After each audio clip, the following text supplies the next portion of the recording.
Au dernier épisode, nous avons diffusé une partie de la discussion que nous avons eue avec Juliette, une Lausannoise de 18 ans qui vient de terminer le gymnase, qui fait du violon et qui aime écrire. Juliette a partagé son récit concernant un jeune homme qui s'est inséré dans sa vie quand elle avait encore 14 ans. Elle a raconté à quel point cette relation d'une année lui a été délétère et que quelque temps après sa fin, elle a réalisé qu'elle a été victime de viols récurrents. À la suite de ces événements et de cette réalisation, Juliette s'est retrouvée dans un processus thérapeutique et de reconstruction de vie important.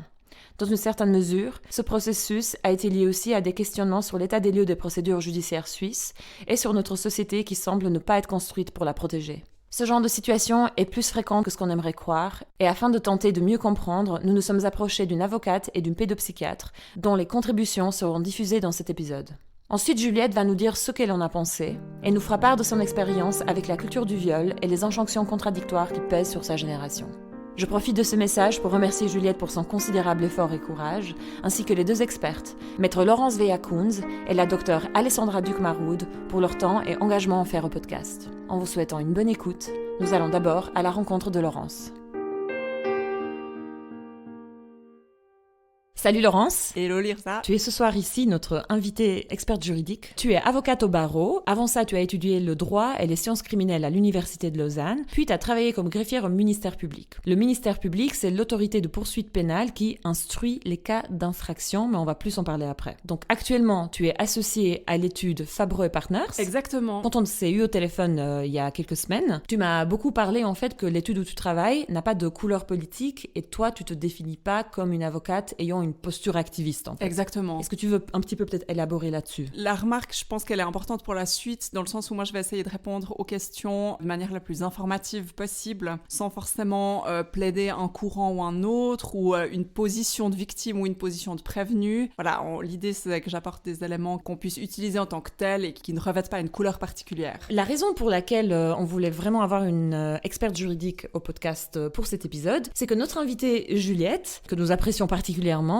elle est venue nous raconter son histoire. Elle raconte que quand elle était mineure, elle avait 14 ans et ensuite 15 ans, elle a eu, entre gros guillemets, une relation avec un homme qui avait un décalage d'âge avec elle qui dépassait les 3 ans en fait. Elle sortait avec cet homme, elle avait 14 ans, lui il avait 17, ensuite elle en avait 15 et lui il avait 18. Juliette, elle s'est rendue compte que ce qu'elle a vécu avec cet homme, c'était en fait des viols répétés, perpétués par lui. Et elle dit qu'à un moment donné, elle est allée se renseigner auprès d'une association avec une avocate, juste avoir un peu quelques informations, puis cette avocate-là l'a conseillé de ne pas porter plainte parce que la procédure serait beaucoup trop difficile à vivre pour elle, serait beaucoup trop confrontante, pour au mieux un résultat de quelques jours amende obtenu pour le prévenu. On était assez étonnés d'entendre ça parce qu'on entend plein de choses sur des procès de viol qui se passent pas exactement comme on voudrait en tant que femme en fait, mais je pensais quand même que quand il s'agissait de personnes mineures, que la loi était un peu plus solide que ça. Enfin, moi j'étais un peu choquée. Donc, on t'a invité aujourd'hui pour te demander comment ça se fait qu'on en soit là où une femme de 18 ans aujourd'hui se rend compte qu'elle a subi des viols quand elle avait 14 ans, qu'on lui donne un tel conseil en fait. Nous, on aimerait analyser cette situation, quel est l'état des lieux de la loi et pourquoi est-ce que ce genre de conseil juridique est devenu une espèce de vérité dans la culture populaire en fait. Alors, si on prend les choses depuis le début, s'agissant des lois de répression pénale, ce qu'il faut comprendre tout d'abord, c'est qu'on a un code pénal qui est constitué un peu en deux parties, c'est-à-dire qu'on a une première partie qu'on appelle générale, qui va un peu examiner diverses conditions de répression, diverses manières dont on va fixer les peines, etc.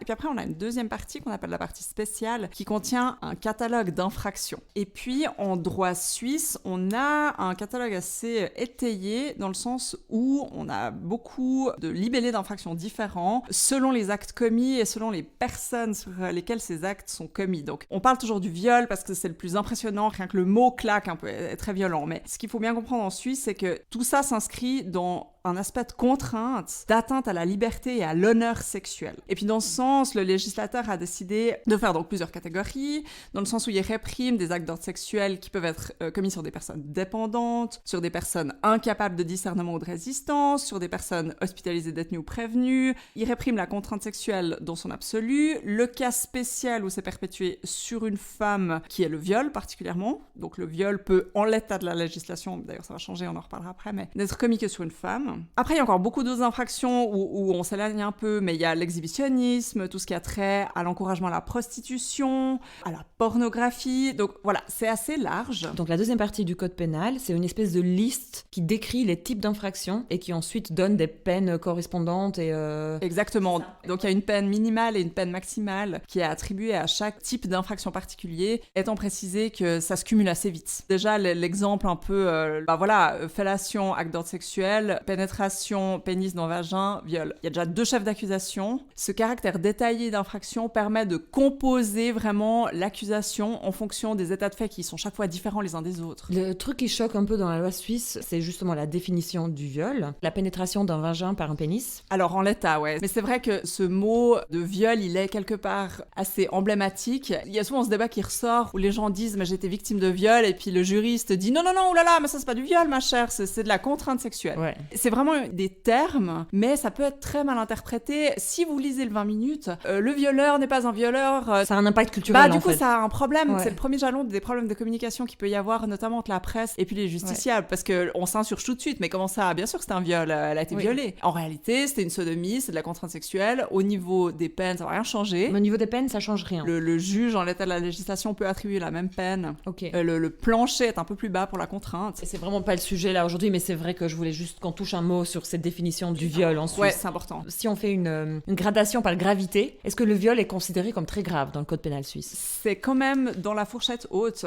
Un peu pour illustrer, ce qui est réprimé par des infractions plus graves, c'est notamment l'assassinat, les cas aggravés de prise d'otages, le génocide, les actes inhumains et les crimes de guerre. Ça, c'est vraiment le haut du panier. Après, dans des infractions qui sont réprimées par les mêmes quantités de peine, le même genre de peine et les mêmes quantités de peine, le viol, il s'inscrit dans tout ce qui est relatif au meurtre passionnel, aux lésions corporelles graves, donc ça peut être une tétraplégie, une paraplégie, etc., à la mutilation d'organes génitaux féminins, qui ont un chef d'inculpation spécial en droit suisse, au brigandage, donc des vols avec une extrême violence, prise d'otage par exemple, ou grosse lésion corporelle, à l'encouragement de la prostitution, à la mise en danger de la population par des organismes génétiquement modifiés, et puis c'est aussi du même ordre que tout ce qui est infractions relatives aux organisations criminelles et terroristes. Donc en dessous, on a par exemple les agressions, où plusieurs personnes agressent une personne jusqu'à ce qu'elle décède par exemple, ou qu'elle soit gravement blessée. Plus bas se trouve aussi le séquestre et l'enlèvement. J'aurais 20 questions à te poser juste par rapport à ce que tu as répondu, mais je crois qu'on va essayer vraiment de se contenir. Une précision peut-être, avec les peines pénales, on pense tout le temps à la prison, notamment peines pécuniaires, etc. Il y a encore 2-3 choses auxquelles il faut penser. Tout d'abord,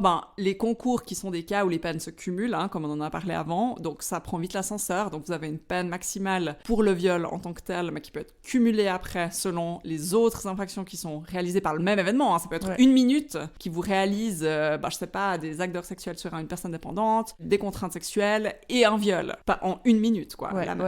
Et puis après, il y a aussi tous les corollaires qui sont, par exemple, l'expulsion, si vous êtes étranger. Donc ça existe en Suisse, l'expulsion. Ouais, ça a été voté tout récemment. Voilà, c'est un grand débat aussi. Mais effectivement, le viol, il est dans la liste d'infractions qui doivent mener le juge, normalement, à prononcer de manière obligatoire, donc sans qu'il puisse estimer si c'est adéquat ou non, une expulsion. Et puis après, il y a aussi des interdictions, par exemple, d'exercer certaines activités. Donc suivant quoi, la personne coupable, elle pourra plus exercer son métier, si elle est, par exemple...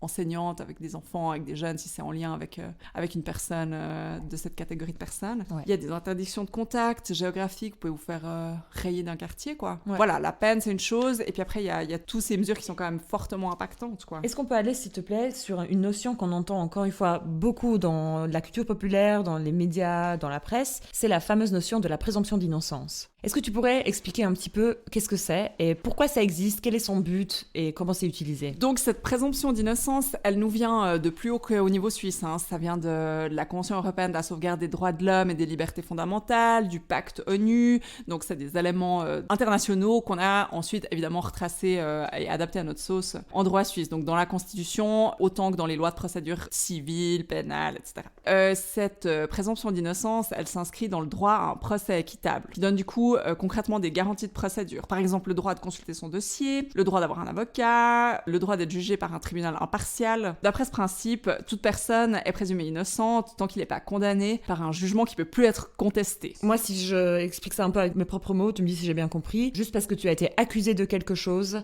ça veut pas dire que tu es coupable. Tu es présumé innocent ou innocente jusqu'à ce qu'on prouve que tu as été coupable, en fait. Mais jusqu'à la fin du procès, tu es considéré innocent ou innocente. Exactement. C'est pour ça qu'on utilise le terme de prévenu pour décrire la partie prévenue et pas le coupable ou le... Et l'accusé non plus, en fait. Ni accusé, c'est déjà assez... C'est fort, ouais. Parce qu'on estime que la personne qui fait l'objet de l'enquête pénale, c'est seulement à partir du moment où elle pourra plus contester son jugement, où elle sera allée au bout de ses voies de droit, comme on les appelle. Ouais. C'est seulement là où on pourra dire, bon, voilà, on a la vérité judiciaire fait qu'on peut la qualifier à présent de coupable et qu'on considère qu'elle est coupable d'infraction. En fait, je tenais vraiment à parler de la présomption d'innocence parce que je trouve que c'est un terme qui, à la base, est un terme juridique, mais qui est utilisé de manière abusive dans la culture populaire, dans la presse, dans tout ce que tu veux, qui fondamentalement est utilisé pour dire aux femmes « Bon, tu dis que tel et tel homme t'a violé, mais tu vois, présomption d'innocence, du coup, je peux pas te croire. » Et je trouve que c'est une utilisation abusive, en fait. Et récurrente. Alors c'est clair que l'idée c'est d'imposer une certaine prudence avant d'être arrivé à une certitude, disons. Maintenant, la présomption d'innocence, elle est aussi importante au niveau de la manière dont est conduite le procès et particulièrement dont sont appréciées les preuves. C'est-à-dire qu'elle implique que le tribunal apprécie librement les preuves selon son intime conviction qu'il retire de l'ensemble de la procédure.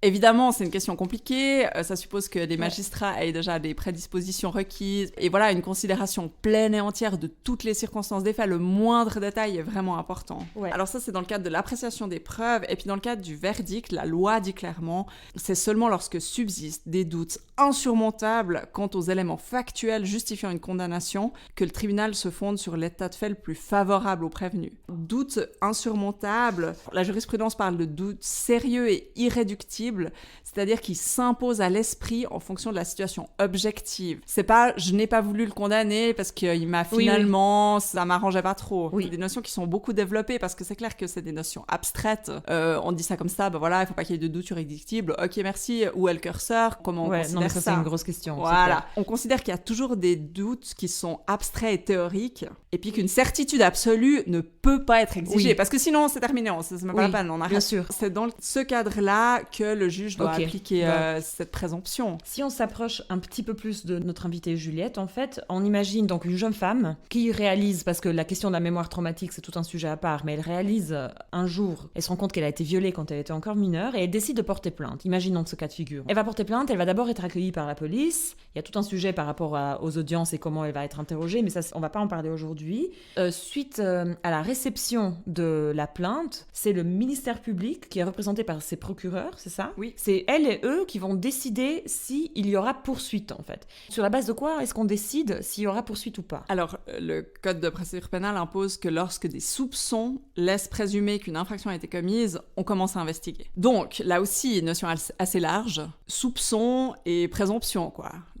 Donc c'est assez bas comme barre. C'est assez bas, c'est de l'appréciation d'un procureur. Maintenant, avec des infractions comme celle qu'on est en train d'évoquer aujourd'hui, les procureurs, ils se soucient de ce qui s'est passé, quoi. Okay. C'est quand même, on va pas juste se dire « Ouais, déjà à ce stade, je me dis que je suis pas très convaincue ». Il y a rapidement une enquête qui est ouverte, quand même. Ouais, tu penses? Je pense, ouais. Ça n'engage que moi. Ouais. Mais il faut se mettre à la place d'un procureur qui reçoit un dossier comme ça. Est-ce qu'il va vraiment se dire « Bah, je présume que c'est pas arrivé ». Ils ont très très peu d'éléments à ce stade. La barre est relativement basse, en tout cas sur papier, pour qu'il y ait poursuite. Maintenant, comment est-ce qu'on prouve un viol? On peut prouver un fait par toute preuve qui est disponible tant qu'elle n'a pas été recueillie de manière illicite. Mais dans ce cadre qui est du coup assez large, on va prendre en compte tous les éléments de preuve qui sont disponibles. Il y aura effectivement les auditions que tu as évoquées, étant précisé qu'il y a des mesures de protection spéciales pour les victimes de telles infractions. Ça, c'est prévu par le code. On pourra prendre en compte des témoins. Par témoin, ça peut être le type qui a croisé la nana dans la rue alors qu'elle sortait de là, blême. Ça peut être la meilleure amie à qui la victime s'est confiée. On accueille un peu tout le monde pourvu que ça paraisse pertinent comme témoignage. Après, il y a des expertises, très important. Donc l'expertise médicale, qu'elle soit purement physiologique ou psychologique. Tout est extrêmement important. À partir du moment où il y a un expert, il a quand même un vrai crédit, on va l'entendre. Il y a les pièces à conviction. Si on a pu réagir vite par le biais de perquisitions, de fouilles, etc. Ça, c'est surtout pertinent s'il y a des éléments C'est quoi ça ? C'est peut-être plus pertinent au niveau pornographie, etc. Où on va chercher dans un ordinateur, voir s'il y a des films, des enregistrements quels qu'ils soient, des photos, des choses comme ça. Après, il y a évidemment tout ce qui est analyse ADN, si on a pu recueillir un échantillon. Mais ça, c'est si la victime a pu réagir tout de suite après Ouais, le viol. ça, c'est le drame, ouais. Bon, après, ça s'inscrit aussi s'il y a un soupçon de drogue. Si je prends encore une fois le cas de notre invitée, je veux pas parler pour elle, je suis un peu mal à l'aise, mais genre, elle a réalisé ce qui lui est arrivé quand même quelques années après. Dans ce cas précis, ce qu'elle aurait comme preuve possible à donner, ce serait des témoignages, des experts ou expertes de santé mentale en fait. Son audition va être déterminante. Après, il y a tout le feeling des procureurs par rapport à sa crédibilité, la cohérence du discours. C'est quoi etc. la crédibilité d'une victime ? Parce qu'on en parle beaucoup, ça, victime crédible, victime pas crédible. C'est très très difficile. Il faut juste pas oublier que c'est des gens, c'est le métier, quoi. Ouais, mais bon. À ce stade, ils aimeraient vraiment savoir ce qui se passe. Ils veulent pas dire, moi, je veux foutre ce type en tôle ou moi, je veux discréditer cette victime. Ils instruisent vraiment parce qu'ils veulent savoir ce qui s'est passé. Je comprends, tu dis, voilà, c'est des gens, c'est leur métier. Mais en fait, avant qu'ils aient un métier, c'est des gens. C'est des personnes, ouais. C'est des personnes. En fait, moi, la crainte que j'ai, c'est qu'on vit dans une société patriarcale, on vit dans une société sexiste, ça c'est un peu un fait. Par définition, on va moins croire les femmes. On va moins croire les femmes et on va quand même protéger les hommes, en général. Quand une victime, femme, qui accuse un homme de viol, les procureurs qu'elle a en face ou les gens qui accueillent en fait son audition qu'elle a en face, c'est des gens qui font partie de la société. Et moi, je crains que par définition, la barre pour qu'elle soit crédible va être quand même assez haute. Raison pour laquelle, enfin, je veux pas prêcher pour ma paroisse, mais l'idéal, c'est d'avoir un défenseur qui, du coup, fait valoir le point de vue de chacun, hein, que ce soit autant du prévenu que de la victime, mais qui va dire au procureur, non, mais attendez, vous devez prendre en considération le fait que, il y a cet élément-là, il doit pas être ignoré, etc. Ouais. Et puis, après, le procureur, il sait, quoi. Il sait qu'il y a un contrôle de... Enfin, je dis le procureur, mais le juge aussi, parce qu'il y a plusieurs instances. Tout ça va faire l'objet de voies de droit. Il y aura donc un contrôle. Il y a le procureur, mais après, il y a le juge de première instance. Il peut y avoir le juge de deuxième et de troisième instance. Voilà, c'est des gens, effectivement, je dis dont c'est le métier parce qu'ils savent que leur travail est contrôlé à cet égard. Oui, mais il est contrôlé par qui ? Il est contrôlé justement par les instances supérieures. Mais qui sont aussi des gens. Ouais, aussi des gens, mais ça commence à faire beaucoup de gens. Ça fait beaucoup de gens, ça fait beaucoup d'objectivations, et puis vous n'avez pas envie d'être le procureur ou le juge qui est connu pour tout le temps se faire casser ses ordonnances ou ses jugements. Il y a tous ces mécanismes, enfin, tu dis très bien, il y a plein de garde-fous en fait, il faut aller jusqu'au bout, mais les deux peuvent aller jusqu'au bout. L'homme qui est accusé aussi, enfin on prend le cas d'une femme et d'un homme là, et moi quand tu me parles du doute... Le doute irréductible, simplement. Le doute irréductible, exactement, je me dis, ben voilà, dans le cas de notre invitée, elle pourrait monter un dossier, peut-être sans parler de Juliette, parlons juste d'un cas en fait, tu montes un dossier, t'as vraiment l'expertise psychologique, il y a tout en fait, il y a vraiment tout. Est-ce que tu peux parler qu'il n'y a pas de doute irréductible ? Finalement ça s'interprète beaucoup, non ? Le curseur où tu le places, tu peux dire, bon, elle va mal psychologiquement, mais peut-être c'est dû à autre chose, ses parents se sont séparés il y a 1 an, j'en sais rien en fait. Elle fait de l'anorexie, mais tu sais, les jeunes d'aujourd'hui, elles font toutes de l'anorexie. J'ai l'impression que le doute irréductible, là, on peut vite jouer avec le mot. Les outils qu'on a à cet égard, hormis les défenses respectives, c'est toute la manière dont on cadre ce doute par des exigences qui sont posées par la jurisprudence, parce qu'effectivement, t'as une loi qui peut pas prévoir X cas, etc. Ouais.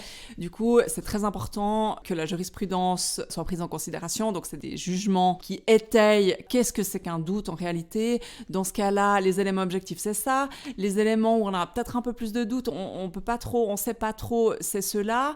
Comment est-ce qu'on applique la balance ? Après, il y a la doctrine qui est rendue, c'est-à-dire les gens du métier qui écrivent des articles. Les jugements rendus, ils sont toujours examinés. Hein. Vous rendez comme magistrat un jugement, vous savez qu'il va être lu aussi par beaucoup d'avocats, par des associations, etc. Vous pouvez pas dire n'importe quoi. Celui qui décide qu'il doute doit vraiment expliquer pourquoi. Et puis, c'est pas qu'il doit juste expliquer que ça lui chantait ce jour-là de douter. Il doit dire, les éléments, c'est cela, c'est cela, c'est cela. C'est là-dessus que je me fonde pour considérer que... Après, il y a aussi le fait que cet élément-là est en faveur des déclarations.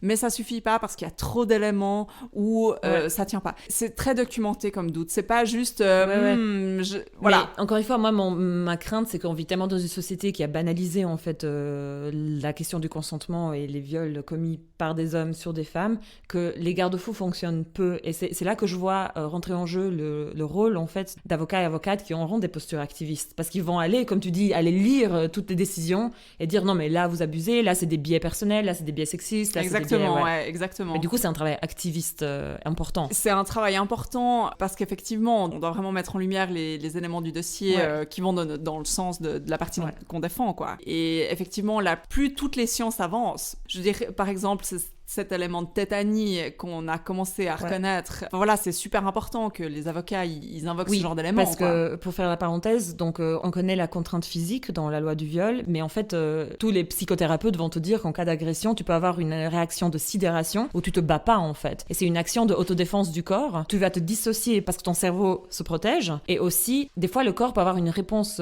sexuelle pour se protéger, en fait, et éviter les lésions. Une femme qui va mouiller ou un homme qui aura une érection n'est pas signe de consentement. Totalement, mais c'est ton corps qui réagit pour éviter les lésions. Mais il faut le savoir. Il faut savoir, il faut que la loi le reflète, en fait. Alors la loi, c'est l'idéal. Une fois qu'on en est arrivé à ce que ce soit codifié, fantastique, là, on est safe, on a optimisé. Avant ça, effectivement, ça sera à l'avocat de dire attention, il y a des études scientifiques qui sortent, regardez ce qui se passe, on a un éclairage scientifique qui confirme notre version des faits, on ne peut pas l'ignorer, etc. Les procureurs et magistrats, ils sont souvent assez proactifs. Il y a beaucoup de conférences, de formations, on se tient beaucoup au courant, etc. Donc c'est clair que dans l'idéal, eux-mêmes ont déjà pris ces informations-là et puis les considèrent. Le droit pénal, c'est un droit où le juge peut prendre en considération beaucoup de choses, disons. Ouais, d'accord. C'est pas un procès où on réclame juste de l'argent, où on est très limité parce qu'on demande les parties. Le juge, il va pas hésiter à demander des expertises auprès de professionnels. Ouais, je comprends. Donc si je reviens à notre cher invité, qui nous honore avec sa présence, on revient un peu sur la loi sur mineurs. Parce que dans son cas, elle n'aurait pas de preuves... de contraintes physiques, parce que ça a été une contrainte psychique, ce qu'elle a vécu. Il n'y aura pas de preuves prélèvement ADN, parce que c'est plus tard qu'elle aurait voulu ou qu'elle s'est renseignée pour porter plainte. Donc, elle aurait eu un dossier type, tu m'as parlé une fois du faisceau d'indices concordants. Exactement, ouais. Elle aurait genre de l'expertise psychologique, les témoignages, voilà. Maintenant, sachant qu'elle était mineure, sachant qu'elle avait plus que 3 ans de différence avec son, entre guillemets, ex. Et sachant que le gars, en plus, pendant une longue période, était majeur, est-ce que c'est pas le cas que, par définition, tout ce qu'elle doit montrer, c'est qu'ils ont couché ensemble? Parce que, par définition, c'est un viol, non? Effectivement, c'est là où est pertinent l'âge des personnes impliquées, parce que l'infraction d'actes d'ordre sexuel avec des enfants a un petit palliatif qui est... En gros, on s'est dit, bon, tous ceux qui ont moins de 16 ans, on part du principe que c'est mauvais pour leur développement d'avoir quoi que ce soit à voir avec la sexualité. On part du principe que la loi doit les rendre abstinents. Et puis là, il y a eu un petit palliatif, parce qu'on s'est dit, le but, c'est quand même de les protéger, pas de leur mettre des culottes de chasteté. Et du coup, on a protégé les amours juvéniles par une disposition qui dit qu'en gros, l'acte d'ordre sexuel sur un enfant de moins de 16 ans n'est pas punissable si la différence d'âge entre les participants ne dépasse pas 3 ans. Okay. Ça, c'est la protection des amours juvéniles. Tu peux avoir 14 ans, avoir un mec qui a 16 ans et demi, ouais. Puis c'est pas condamné par la loi. Non. Et puis vous avez des rapports sexuels. Oui, la loi dit simplement, celui qui aura commis un acte d'ordre sexuel sur un enfant de moins de 16 ans, il sera puni d'une peine privative de liberté de 5 ans ou plus ou d'une peine pécuniaire. Voilà. Effectivement, ça va vite, quoi. Donc au niveau de la loi, ça va vite. Il y a encore un petit palliatif si l'auteur a admis par erreur que la victime était âgée de 16 ans au moins, alors qu'il a usé de toutes les précautions qu'on pouvait attendre de lui, il reste punissable. Il reste punissable, mais c'est une circonstance atténuante. Exactement, voilà. ouais. Ok, mais ici, dans notre cas, c'est pas le cas, parce qu'ils étaient à l'école, ils savaient l'âge qu'elle avait, enfin... Donc dans ce cas précis, finalement, par définition, il y a eu viol. Alors il y a eu acte d'ordre sexuel. Mais il y a eu pénétration d'un vagin par une pénis. Alors... Mais ce que je veux dire, moi, de manière abstraite, en fait, est-ce que, au niveau de la loi, par définition, c'est un viol? Alors, c'est un acte d'ordre sexuel avec des enfants, il n'y a même pas besoin que ce soit un viol. Ah oui, il n'y a même pas besoin. Il n'y a même pas besoin. On est au degré acte d'ordre sexuel, quoi. Ok. Ça va vite, quoi. Là où ces infractions de viol commises sur personnes de plus de 16 ans, etc., en gros, c'est voué à protéger l'autodétermination sexuelle. Les actes d'ordre sexuel avec des enfants, c'est voué à protéger la jeunesse, quoi. Et le développement des jeunes. Du coup, dans le cas de notre invité, le but, c'est pas de critiquer une autre avocate qui a donné un conseil ou autre. Le but, c'est juste de décortiquer un peu une situation, parce qu'encore une fois, moi, je suis pas avocate, mais je vois que dans la culture populaire, il y a beaucoup ce truc de ça sert à rien de porter plainte, ça va être trop dur et tu vas pas obtenir grand-chose. Donc, dans le cas où la loi, ça va très vite, elle était mineure, le gars avait plus que 3 ans qu'elle, elle aurait vraiment des preuves à montrer au niveau de l'expertise médicale par rapport à son état psychologique, des témoignages, tout ça. Comment ça se fait qu'une avocate lui dit, en fait, ça sert à rien, laisse tomber. Il y a un impact qui est quand même assez fort de la procédure en tant que telle sur la victime. Est-ce qu'elle a peut-être voulu la protéger de ça? Voilà, c'est clair que c'est des situations qui sont très inhabituelles, où vous devez expliquer à 3-4 personnes derrière un ordinateur qu'est-ce qui s'est passé exactement, comment vous avez enlevé vos sous-vêtements, est-ce qu'il y a eu éjaculation, est-ce qu'il y a eu préservatif. Voilà, c'est clair que c'est assez violent de parler de ce genre de choses. Est-ce qu'elle a voulu l'aviser de cette exposition? Maintenant, je sais pas dans quelle mesure elle a peut-être voulu la rendre attentive au fait que la peine pourrait être faible, puisque l'infraction, elle peut être réprimée par des jours amendes seulement. Et puis ça, c'est clair que ça paraît un peu abstrait pour une personne victime, quoi. Est-ce que vraiment la peine peut être si faible dans un cas comme ça? Les actes d'ordre sexuel avec des enfants peuvent être punis d'une peine pécuniaire, oui. Mais vraiment. Encore une fois... C'est violent, non? C'est violent en tant que société, en tant que femme et en tant que personne mineure de se dire, en fait, on peut m'infliger plein de choses et la loi n'est pas là pour moi, en fait. Non, alors comme ça, surtout appliqué au cas d'espèce, ça paraît violent, effectivement. Vu qu'on est vite dans cette infraction, je veux dire, le moindre, ce qu'on appelle touche pipi et compagnie, le moindre attouchement, tout ce qui conforte une personne à un acte qui fait que l'autre ressent de la satisfaction sexuelle, on est dans les actes d'ordre sexuel. Mm-hmm. Donc effectivement, ça peut aller vite, raison pour laquelle j'imagine que le législateur a voulu garder ce palliatif en disant, bon, on punit, mais peut-être à un degré moindre qu'une peine privative de liberté. Ouais, mais c'est clair. Là, on a un cas de viol sur mineur et en fait, le conseil juridique et il y aura un max de quelques jours amende. Ouais, ma question pour toi, c'est, je te demande pas un avis juridique sur le cas de Juliette parce que t'es pas son avocate. Donc vraiment, si on parle de manière un petit peu générale, est-ce qu'on en est vraiment là en fait? Alors, dans le cas de Juliette, du coup, je réponds à l'inverse de la question, mais il y aura aussi le cumul avec le viol. Du coup, on oublie la peine pécuniaire. Là, à nouveau, on voit comment on peut utiliser les outils pour arriver à nos fins quelque part. C'est que si on a juste un cas de touche pipi entre gens qui ont toute petite différence, 3 ans et demi, etc. Bon, on considère qu'il y a moyen de punir l'auteur de manière un peu, pas modérée, mais voilà. Ouais. En revanche, dans le cas de Juliette, si un viol est effectivement réalisé, bah là, bim, on a un cumul d'infractions qui fait que la peine pécuniaire, elle est plus trop possible. Donc toi, tu penses que dans un cas comme ça, on peut quand même prétendre à plus que quelques jours amende? Bah, effectivement, si on arrive à établir les faits, et effectivement, il y a quand même de bonnes chances pour que cette personne soit crue, on a quand même espoir qu'il y ait une vraie répression. Il faudra que les actes qui ont été commis par le prévenu quand il était mineur soient considérés sous l'angle du droit pénal des mineurs aussi. Donc ça, c'est un palliatif pour lui? C'est un palliatif pour lui, mais c'est plutôt au niveau des sanctions et puis des prescriptions. Ok. Ça n'enlève pas la gravité des actes. Parce qu'il était mineur pendant une petite partie de la relation. Voilà, exactement. Parce qu'après, plus tard, il avait 18 ans. Ça peut baisser sa peine. Parce qu'une fois, tu m'avais parlé aussi de certains éléments qui peuvent faire que ta peine, elle baisse. Donc, tu as un maximum de 10 ans, disons, et tu as plusieurs circonstances possibles qui font que ta peine va baisser. Alors, tu as un maximum de 10 ans pour le viol seul. Suffit d'ajouter une fellation et compagnie. Et puis là, on est déjà dans le cas des concours où on a vite des cumuls de peine. Après, encore une fois, rappelons les mesures d'expulsion, etc. Ou voire même les mesures thérapeutiques en tant que telles. Ouais. Si on estime qu'il y a quand même des troubles qui doivent être traités en plus de la peine. Je veux dire, là, les gens peuvent être jusqu'à internés. C'est pas vraiment selon leurs actes, mais selon leur état médical. Ok. C'est encore un autre volet, quoi. Ouais. Ça donne encore une autre dimension. Mais dans des cas comme ça, qu'est-ce qui peut être palliatif pour le prévenu?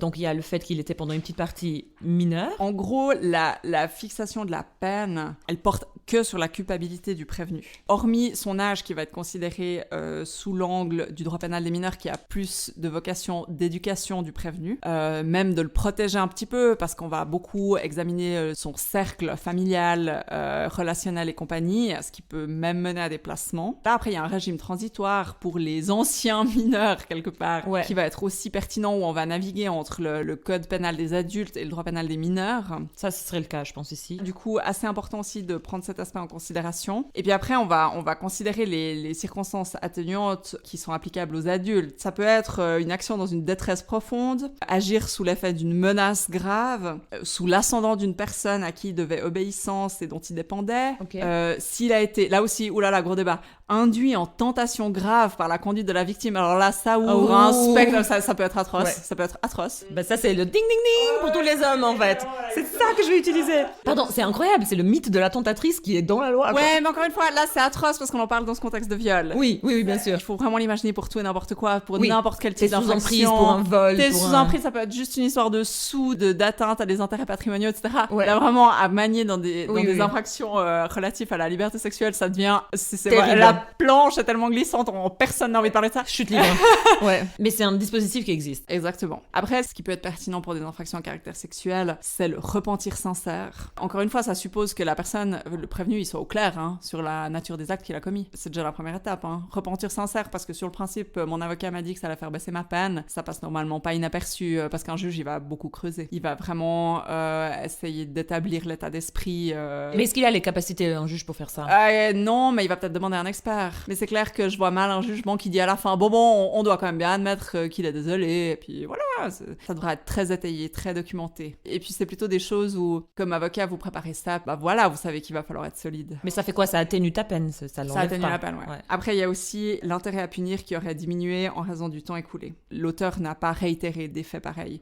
Maintenant, ça, c'est quand même compensé par le fait que tout ce qui porte sur la prescription de l'action pénale, donc l'écoulement du temps à partir duquel la personne est plus punissable, il y a des dispositions spéciales pour les infractions à caractère sexuel qui rendent certaines infractions imprescriptibles. En fait, ça me tue tout ce que tu dis, parce que moi, je connais des cas. Tout ce que tu dis, toutes les circonstances atténuantes, c'était l'inverse. Genre, on a découvert que la personne a commis d'autres actes depuis l'événement pour lequel il est prévenu. Il y a genre tous les témoignages possibles, il y a le faisceau concordant d'indices, il y a tous les témoignages possibles contre cette personne qui sortent même au-delà des attentes de la plaignante. Et on dit quand même doute irréductible, pas atteint. Voilà, moi je te parle en tant que citoyenne libre et responsable, je suis pas du tout dans le droit. C'est l'impression que j'ai, quoi. Ouais, c'est toujours difficile d'objectiver des cas. C'est difficile, quoi, d'objectiver ces éléments qui sont rapportés. C'est compliqué. Enfin, moi, comme ça, de loin, je trouve que c'est moins compliqué que ce qu'on dit. Et l'état des lieux est quand même assez triste.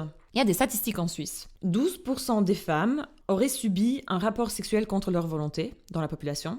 7% des femmes ont été contraintes par la force. Maintenant, la moitié de ces victimes n'en parlent jamais à personne, en fait, et il n'y a que 8% des victimes, mais c'est rien, qui portent plainte. Et en fait, quand elles ont été questionnées ensuite, pourquoi vous ne portez pas plainte, ça casse vraiment le cœur. Première raison qui est donnée, c'est par honte. Donc ça donne déjà atroce. Ouais. Ça donne l'état des lieux sociétal. C'est propre à ces infractions-là. Donc elles se disent, si j'ai subi ça, c'est que c'est quelque part de ma faute. Ou alors si elles se disent pas ça, c'est qu'elles se disent, mais c'est que ça m'a quelque part sali, je suis polluée. Ouais. La deuxième raison, tout de suite serrée avec par honte, c'est que ce serait vain. Ouais, et ça montre la méfiance. Ouais. Ensuite, il y a la peur qu'on me croit pas. Ça aussi, c'est affreux. Ça va dans le même sens, en fait. Après, il y a la situation de une plainte aurait empiré ma situation. Donc ça, c'est des situations personnelles qui peuvent c'est pas déraper. anodin. Ouais. Et ensuite, ça aussi, ça me casse encore plus le cœur, c'est que pas sûr d'avoir le droit de le faire. Donc les femmes ont intériorisé que c'est peut-être pas une infraction, c'est peut-être pas un truc, c'est pas une agression. La loi, en fait, n'est pas là pour moi. Je suis même pas sûre que j'ai le droit de porter plainte parce que j'ai été violée, quoi, ou que j'ai subi une agression sexuelle. Voilà, pour ça, il y a un rôle éducatif de tout le monde. De tout le monde. Ouais. Parce que c'est comme le viol conjugal, quoi. Je pense qu'il y a pas mal de femmes qui savent pas que ça existe. Exactement. Qu'on peut pas être violée par son mari, puis c'est faux, bien sûr. Exact. Et la dernière chose, c'est aucune confiance dans la police. Ouais. Et c'est assez triste, en fait, l'état des lieux. C'est assez triste. Après, ce serait intéressant d'avoir cette stat pour toute infraction, en fait. Parce que typiquement, à un niveau beaucoup plus bénin, mais les infractions routières, il y a un pourcentage ridicule qui est poursuivi, quoi. Ouais. Après, elles sont pas sur plainte, donc il faut choper la personne. Il n'y a pas de démarche à faire. Mais il y a aussi tout ce qui peut être de tromperie dans le sens pécunier. Tu te fais avoir par ton trader qui t'a vendu mon émerveil, etc.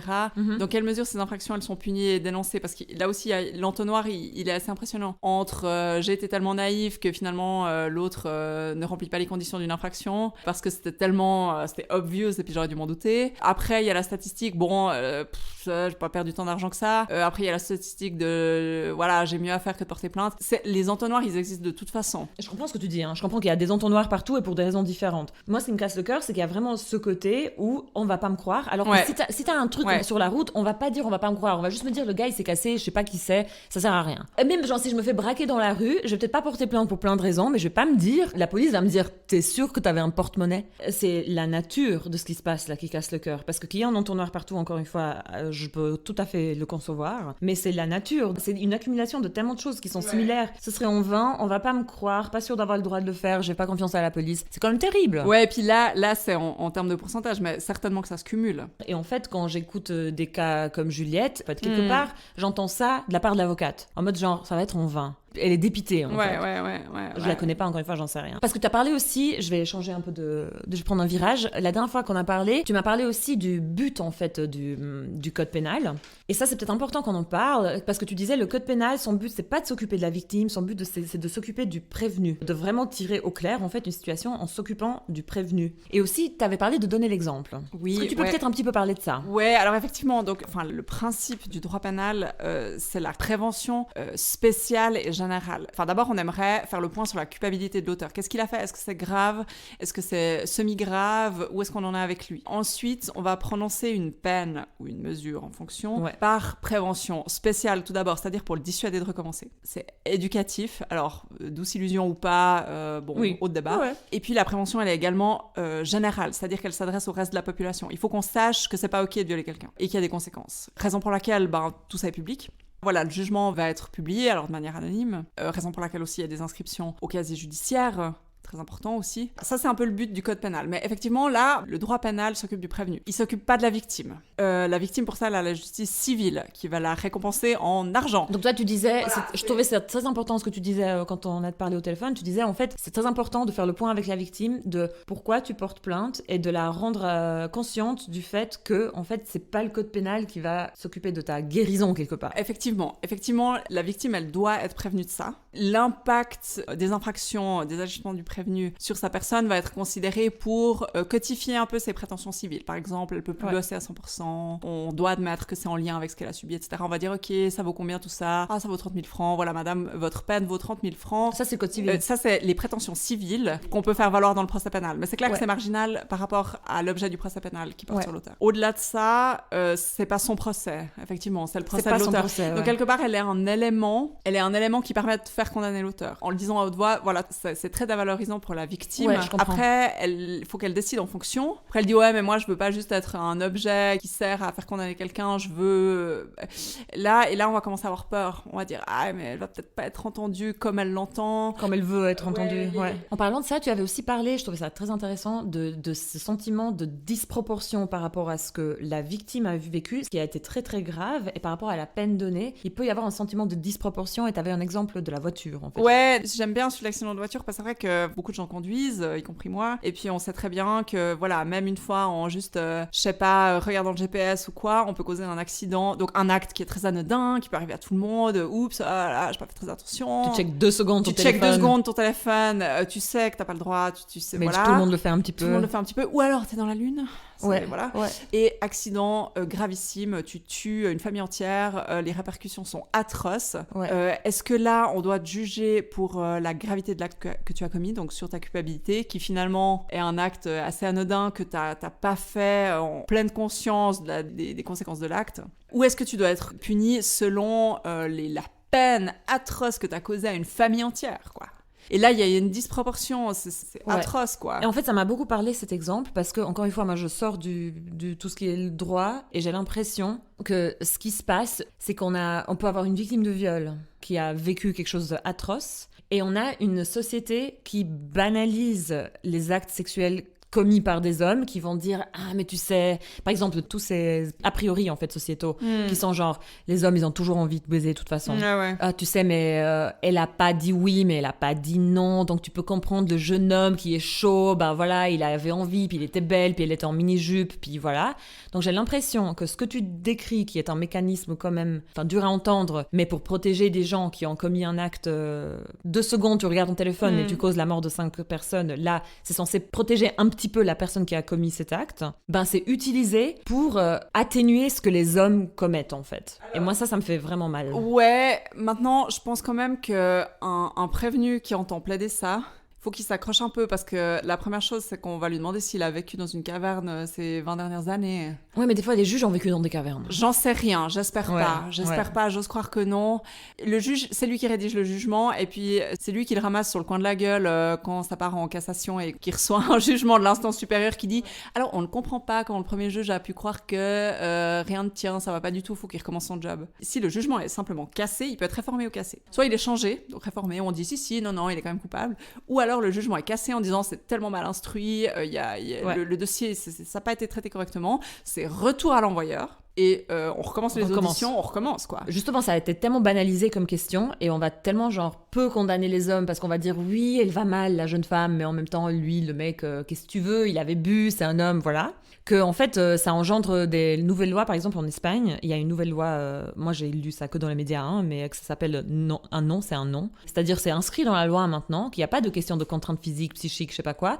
Mais si on dit non, c'est que c'est non, puis point en fait. Ouais. Alors ça, je sais pas si tu vas en parler maintenant, mais c'est l'objet. Ouais. Parlons de ce qui se passe, la loi en Suisse. En gros, on regarde quand même. On ne fait pas partie de l'Europe, mais on regarde ce qui se passe en Europe. Et puis effectivement, là, on a vu qu'il y a pas mal de pays d'Europe qui bougent au niveau du non, c'est non. Et puis, c'est dans ce sens que le Conseil fédéral a décidé de réformer l'infraction de viol en modifiant le code pénal dans ce sens. Donc, selon le droit en vigueur pour le moment, le viol, il implique l'exercice d'une contrainte sur la victime. La contrainte, elle peut aussi être psychologique. Ça, on a déjà un petit peu évolué dans ce sens, mais il n'en demeure pas moins que ça suscite pas mal d'incompréhension. Bah oui, parce que si les juges et les avocats c'est pas des psys en fait, donc c'est compliqué quoi. C'est compliqué. Et puis là, de temps en temps, on lit un peu des arrêts où le juge dit vu le droit en vigueur, moi, je suis un peu obligé d'acquitter parce que sinon, je viole le principe de la légalité, mais bon, bientôt, la loi va changer. Donc, effectivement, ça répond à un besoin, je pense, qui est quand même largement admis au niveau européen et suisse. À l'avenir, donc, quand tout ça sera bien formalisé, parce qu'on passe donc dans notre système bicaméraliste par les chambres, etc. Et puis après, on traduit tout ça, parce que c'est tout rédigé en allemand. Mais à l'avenir, et tout soudain, quiconque passera outre la volonté de la victime sans même recourir à la violence ou à des menaces se rendra punissable de viol. Donc, on élargit vraiment le spectre et le marketing du projet c'est non. Est-ce que la définition du viol va au-delà de la pénétration d'un pénis dans le vagin, pardon? Ouais, parce qu'elle sera un homme pour être violé. Alors après je pense que c'est aussi important aussi pour des personnes qui sont plus ou moins genrées ou d'un côté ou de l'autre, donc ça je pense que c'est un cadre bienvenu. Et du coup le législateur fait le pas là d'élargir ce spectre de punissabilité et puis voilà, je pense que c'est une super bonne nouvelle. Enfin le droit il doit évoluer comme ça selon la société parce que il donne le temps en fait, parce que tu parlais oui. avant de donner l'exemple à la société aussi. Donc ça donne le ton, c'est très important parce que si tu forces une fellation à une femme et finalement c'est pas du viol selon la loi, même si c'est dans le catalogue des infractions, culturellement je trouve que c'est très important quoi. Oui, il faut que les gens comprennent. Mais oui. C'est vraiment la manière dont le droit évolue, c'est en suivant la société. Bah tu vois le célèbre procès de Bobigny en 1972 où notre chef de file Gisèle Halimi, elle a un peu dit les gars en fait on arrête avec la punition de l'avortement, on arrête. Et 3 ans plus tard, la France légalise l'IVG. Il y a des étapes plus ou moins progressives. Il y a eu beaucoup d'ondes de choc, je pense, avec des cas isolés. Voilà, on évolue. Après, c'est clair que la Suisse fait les choses très correctement et donc très lentement. Effectivement, tu dis que l'Espagne nous a pris de vitesse. Voilà, après, je pense qu'il faut quand même saluer la démarche. Au moins, on fait quelque chose, quoi. Encore une fois, je vais te parler en tant que citoyenne libre et responsable. Je suis pas avocate ni rien, je suis pas au barreau. Mais je vais te dire ce que je vis, moi, en fait. Si tu me dis que le code pénal a aussi pour but de donner un exemple public, moi, j'ai l'impression qu'on est dans un cercle vicieux millénaire. On a tellement joué sur le doute irréductible longtemps, on a tellement peu condamné les hommes que ça montre l'exemple inverse aux hommes en fait. Ça veut dire que faites cette infraction, c'est pas grave les gars. Les femmes du coup voient ça fait le cercle vicieux que les femmes portent encore moins plainte parce que c'est en vain, comme le voit dans les statistiques en Suisse en fait, et ça continue comme ça. Et encore aujourd'hui, en fait que la plupart des hommes ils savent que faut y aller pour qu'ils violent et qu'ils soient condamnés. Pour que la victime porte plainte, il faut y aller. C'est vraiment pas de chance, quoi. On a l'impression si on se fait condamner. Non, vraiment. Alors après, c'est clair que notre système est construit sur l'évitement des erreurs judiciaires. Ça fait très peur, les erreurs judiciaires, parce que du coup, une fois qu'elles sont avérées, on perd la confiance du citoyen. Mais la confiance des femmes a été perdue. A déjà été perdue. Exactement. Ouais. On jongle entre ces intérêts-là. Je dois protéger mes citoyens, mais je dois éviter de commettre des erreurs judiciaires qui entravent cette confiance. Encore une fois, c'est une question qui malheureusement qui peut pour moi être résolue au cas par cas. Moi j'ai l'impression que on peut pas parler que en cas par cas, et je vais t'expliquer ma réflexion. C'est que il faut reconnaître qu'il y a un problème sociétal. En fait, je sais qu'il y a des hommes qui sont victimes de viol, il y a des hommes qui violent des hommes, il y a des femmes qui peuvent violer des hommes, tout ça, mais le cas de ma majorité écrasante, c'est les hommes qui commettent des agressions sexuelles et c'est les femmes les victimes. C'est un problème sociétal qui est là, il y a des statistiques, c'est là. Donc en tant que, je sais pas comment dire, en tant que ministère public, à un moment donné, il faut peut-être arrêter le cas par cas dans la réflexion de secondes et dire on a ce problème-là, il faut l'attaquer. Il faut peut-être entreprendre des mécanismes, certainement en collaboration avec d'autres organes de l'État, de un, pour inciter les femmes à porter plainte, vraiment genre faire des campagnes de sensibilisation, dire en fait portez plainte, vous avez le droit de porter plainte, connaissez votre droit, je sais pas, mettre des avocats à disposition pour ça. Ouais, à l'école aussi déjà. Et en fait, cette question du doute irréductible, tu peux pas faire abstraction de la statistique en fait. Il y a le cas par cas, mais il y a aussi la statistique. Genre, faut pas faire de la discrimination, il faut pas faire du préjugé, parce que t'es un homme, bah c'est clair que tu violes. Je dis pas qu'il faut rentrer là-dedans parce que là c'est des mécanismes très très dangereux. Tout est très vite une pente glissante. Alors ça, je suis pas d'accord parce qu'en fait, on utilise beaucoup l'argument de la pente glissante, mais en fait, on peut s'arrêter 2 secondes aussi et pas glisser en fait. Et je dis pas qu'il faut faire ça. Ah, c'est un homme, alors c'est clair que la femme elle a raison. Je dis pas ça. Mais ce que je dis, c'est qu'à un moment donné, en tant que ministère public, il faut se regarder dans le miroir. Il faut taper dedans. Il faut reconnaître qu'il faut faire mieux. Il faut s'améliorer parce que d'un côté, on a perdu la confiance de la moitié de la population, on a perdu la confiance des femmes. Et le fait est qu'il y a la plupart des viols qui passent inaperçus. Donc il y a un truc qui fonctionne pas là. Oui, et puis quand on voit des sondages qui disent j'ai peur de porter plainte parce que j'ai peur de passer pour la taupe de service exact. Qui dramatise et qu'on va pas croire, ok, tous les moyens sont au rouge. Et tu sais, je vais te dire ce qu'elle m'a dit, Juliette. Elle sait en fait qu'on fait cet entretien. Je vais couper si elle veut pas que je dise, mais elle m'a dit j'ai trop peur de cet entretien parce que d'un point de vue juridique, j'ai peur que mon histoire soit un peu démontée ou dédramatisée. Ouais, c'est affreux. Non, c'est affreux. Même le fait que moi je voyais une avocate pour un podcast, elle dit j'ai peur que mon histoire soit dédramatisée et démontée. Non, alors je pense que de toute façon, Juliette et toute autre femme et autres victimes ont le droit de savoir 2 choses. Tout d'abord, effectivement, qu'on fasse une petite projection sur leur dossier en disant « Ok, ça, il faudra qu'on soit super convaincant là-dessus, c'est un élément un peu plus faible. Ça, par contre, c'est une super preuve. Ça, c'en est une un peu moins bonne. Du coup, la stratégie, c'est qu'on va faire ci et ça. » Mais du coup, la personne est prévenue. Parce que c'est quand même assez violent. On construit une fiction judiciaire, quoi. Et du coup, dans ce cadre-là, la victime, pour moi, a le droit de savoir qu'on pense qu'il va porter. On n'a pas de boule de cristal, mais on se dit « Ah, ça va être super convaincant, ça peut-être moins, etc. » C'est la première étape, d'objectiver un peu le dossier. Maintenant, Juliette et toute autre femme et victime ont le droit d'avoir une défense qui va tout donner pour elle, quoi. Et qui va jamais faiblir et qui va dire « Mais moi, je vais tout faire pour que cette Juliette, elle soit entendue, etc. » Par contre, de lancer une Juliette en lui disant « Regarde comment je vais plaider ta cause », sans lui dire « J'ai peur que cet élément-là soit peu retenu, etc. » Ça, je trouve que c'est déjà plus difficile. Donc, la victime, elle a le droit d'être totalement informée et après qu'on donne tout pour elle. Oui, il faut lui dire que le fait est qu'on vit dans une société où les hommes sont peu condamnés pour des actes d'agression, en fait, statistiquement parlant. Non, je pense qu'il doit être mis en balance avec le fait de est-ce que les gens sont statistiquement beaucoup condamnés ou pas. Quelque part, je pense qu'il faut le placer dans le spectre de la justice où on peut dire, bon, on est dans ce pays plus ou moins prudent avec des condamnations dans l'absolu. Cette statistique, elle doit être là pour informer les gens, mais pas pour les dissuader. Parce qu'on doit se battre pour ces gens-là, c'est une évidence. C'est ça, en fait. Et là, j'aimerais faire un truc, c'est que tu m'as dit que le code pénal n'est malheureusement pas là pour prendre soin de la victime, elle est là pour s'occuper du prévenu. Est-ce que si nous deux, là, on prend 2 secondes soin de Juliette, en fait? Qu'est-ce que t'aimerais, toi, lui dire? Ce que j'aimerais lui dire aujourd'hui? Ouais. Enfin, encore une fois, j'aimerais vraiment préciser, tu n'es pas son avocate, donc c'est pas un conseil juridique. Et je n'ai lu aucune pièce du dossier, je ne sais rien du dossier, hormis ce qui s'est dit aujourd'hui. Donc, ce que tu sais, c'est qu'elle a eu des rapports sexuels avec un homme quand elle avait 14 et 15 ans. Cet homme avait plus de 3 ans qu'elle. À un moment donné, il avait 18 ans. Puis elle les décrit comme viol parce qu'elle n'était pas consentante, elle était sous emprise psychique. Donc, vu juste les âges. En fait, parce qu'elle, quand elle est allée voir une avocate d'une association, elle n'a pas dit plus que ça aussi. En plus, plus tard, elle a été hospitalisée pour dépression sévère. Ouais, ça, c'est important. Elle a fait de l'anorexie, je crois. Beaucoup de gens autour d'elle connaissent son histoire. Elle a raconté l'histoire. Sans donner un conseil juridique à Juliette, toi, tu dirais qu'un cas comme ça, est-ce qu'elle aurait de l'espoir d'obtenir quelque chose? Mais il faut toujours, je pense, effectivement. Parce que c'est atroce de préjuger un cas en se disant de toute façon, je ne serais pas crue. Puis raison pour laquelle, si on sent que c'est l'interlocuteur qui a ce raisonnement-là, on peut demander sa récusation. Si vous avez un procureur ou un juge, vous voyez qu'il passe outre sur tous les éléments clés du dossier, le procureur, il sait très bien, hein, s'il fait ça, il s'expose à un risque de récusation. Le juge aussi. Voilà, ça c'est aussi un garde-fou de plus. Maintenant, la décision... Et c'est là pour moi que c'est toujours important de défendre des personnes et pas des causes. Si moi, j'ai envie que ça change en Suisse, que les hommes soient plus condamnés pour des faits de viol, je peux pas tirer toutes les victimes qui sont susceptibles de servir cette cause, je peux pas les tirer devant un tribunal, parce que c'est la victime qui doit décider. Donc voilà, je dois défendre une victime et pas une cause. choses. C'est extrêmement important, à mon avis. Ça, c'est très intéressant. Donc, si une personne qui a été victime de choses horribles, parce qu'elle est même pas obligée de porter plainte, tu vois quoi, c'est des infractions qui sont poursuivies d'office. Hein. Ah, donc agression sexuelle sur enfant, c'est poursuivi d'office. C'est poursuivi d'office, il n'y a pas besoin de plainte. Ouais. Il faut juste que les autorités aient connaissance de ce fait. Même si elle retire sa plainte, la poursuite pénale continue. C'est là où l'État, c'est pas juste l'arbitre entre deux voisines pour un conflit de buanderie. C'est un truc où l'État, il doit protéger les citoyens. Ouais, donc il va au-delà de quelqu'un n'est pas content. Il est au-delà de la société n'est pas contente. Donc moi, je veux pas non plus pousser Juliette dans un sens ou dans mais un non, autre. Non, mais ça, et moi non plus.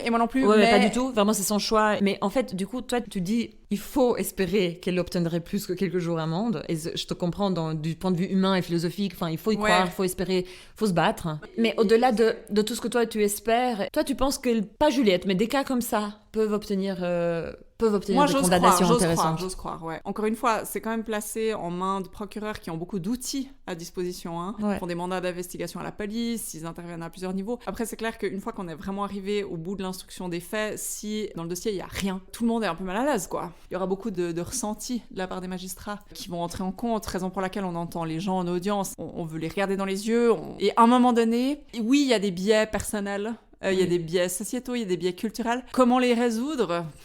Je sais pas.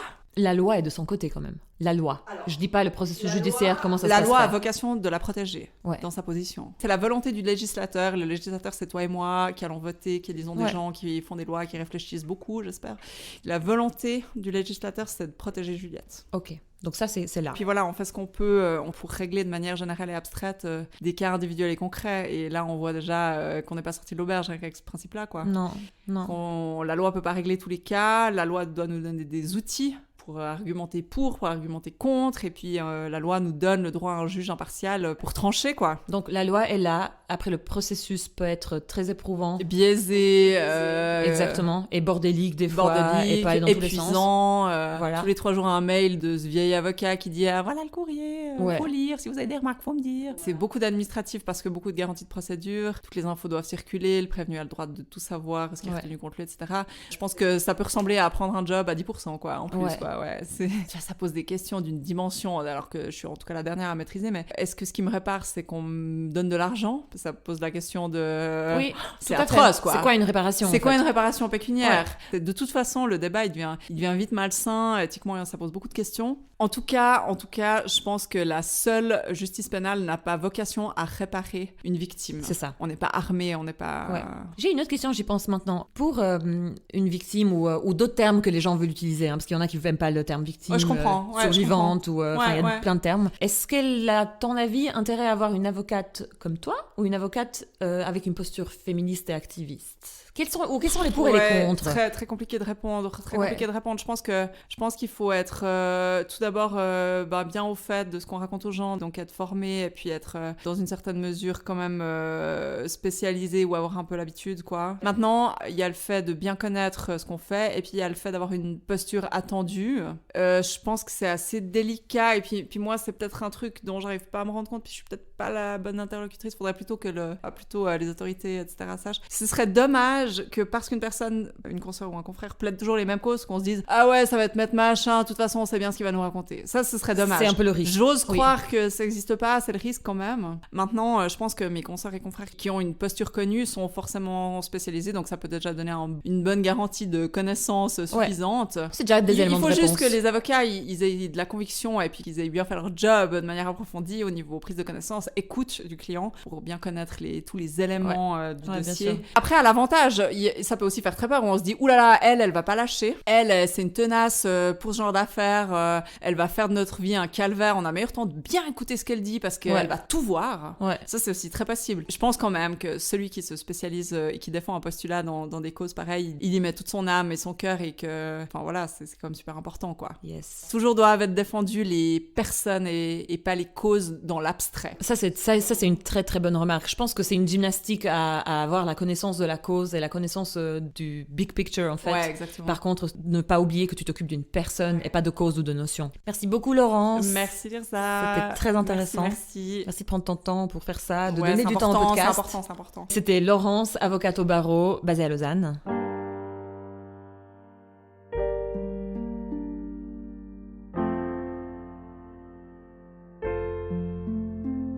L'échange avec Laurence a été assez difficile pour moi et beaucoup plus que ce que j'imaginais. Je pense qu'il est venu remuer quelque chose qui est cristallisé depuis que je suis toute petite. De la même façon dont j'ai appris que si je lève les yeux, je vais voir un ciel bleu, j'ai aussi appris que parce que je suis une femme, ce qui m'est demandé est que je taise mes besoins, mes envies, qui je suis, au bénéfice de l'épanouissement des hommes. Parler de justice fait particulièrement mal.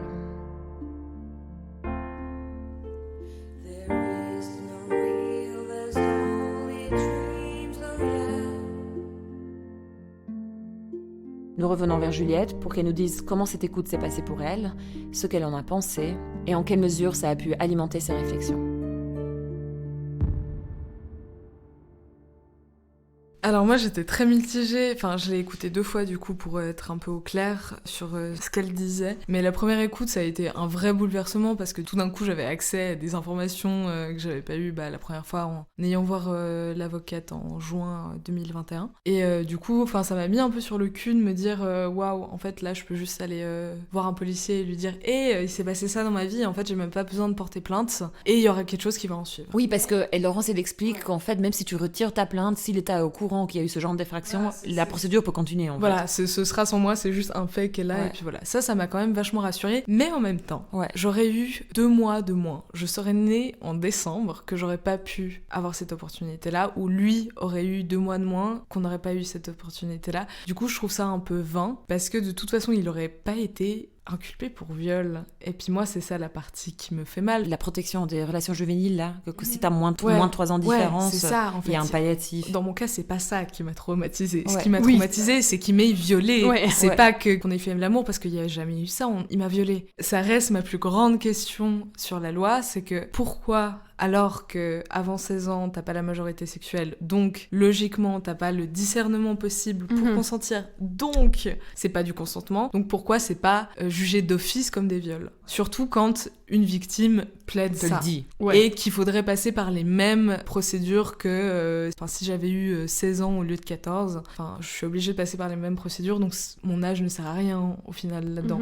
En fait, je m'en fous de mon âge. Et en fait, c'est genre si ça m'arrive maintenant, j'ai pas envie de me dire qu'en fait ça sert à rien et que là j'ai eu de la chance parce que j'avais 14 ans. Non, il y a un truc où c'est un peu dégueulasse quoi. Parce que si vraiment il y a une vraie protection là-dessus, et j'entends bien qu'il y a des histoires d'amour qui peuvent être jolies et où tout se passe bien entre des gens qui ont peut-être 3 ans ou 3 ans et demi de différence d'âge à cet âge-là, mais s'il y a une des 2 personnes qui dit que non, en fait c'était pas ok et c'était pas consenti, je comprends pas pourquoi c'est pas d'office un viol et que du coup c'est bon, on y va et en fait on protège l'enfant. Pourquoi je devrais passer par du coup toutes les autres procédures si c'est normalement d'office suivi quoi, et poursuivi. Au début j'étais un peu étonnée et très bouleversée en fait par cette information, j'étais là waouh, en fait je peux faire ça, mais en y réfléchissant j'étais là mais en fait non. Genre ça jouerait en ta faveur entre guillemets parce que vous avez eu plus de 3 ans de différence, mais ça te dégoûte en même temps que ce soit comme ça. Parce que j'aurais pu être née en décembre et puis que du coup ça vaut plus rien et qu'il y a un truc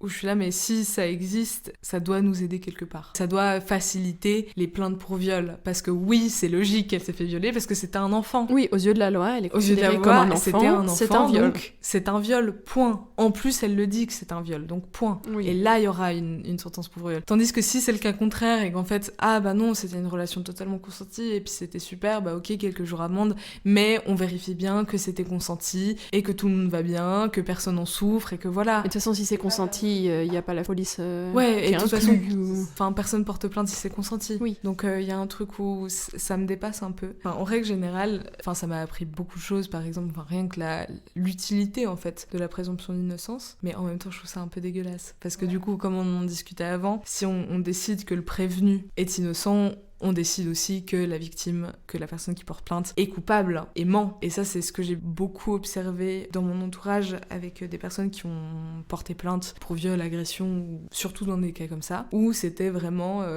tout de suite un procès de est-ce que t'es une bonne victime ? Est-ce que t'as tout bien fait comme il faut ? Et c'est vraiment, on doit dévoiler son intimité tout entière avec des vidéos, des trucs hyper personnels à des moments hyper fragiles de nos vies. Et en fait, tout doit être parfait.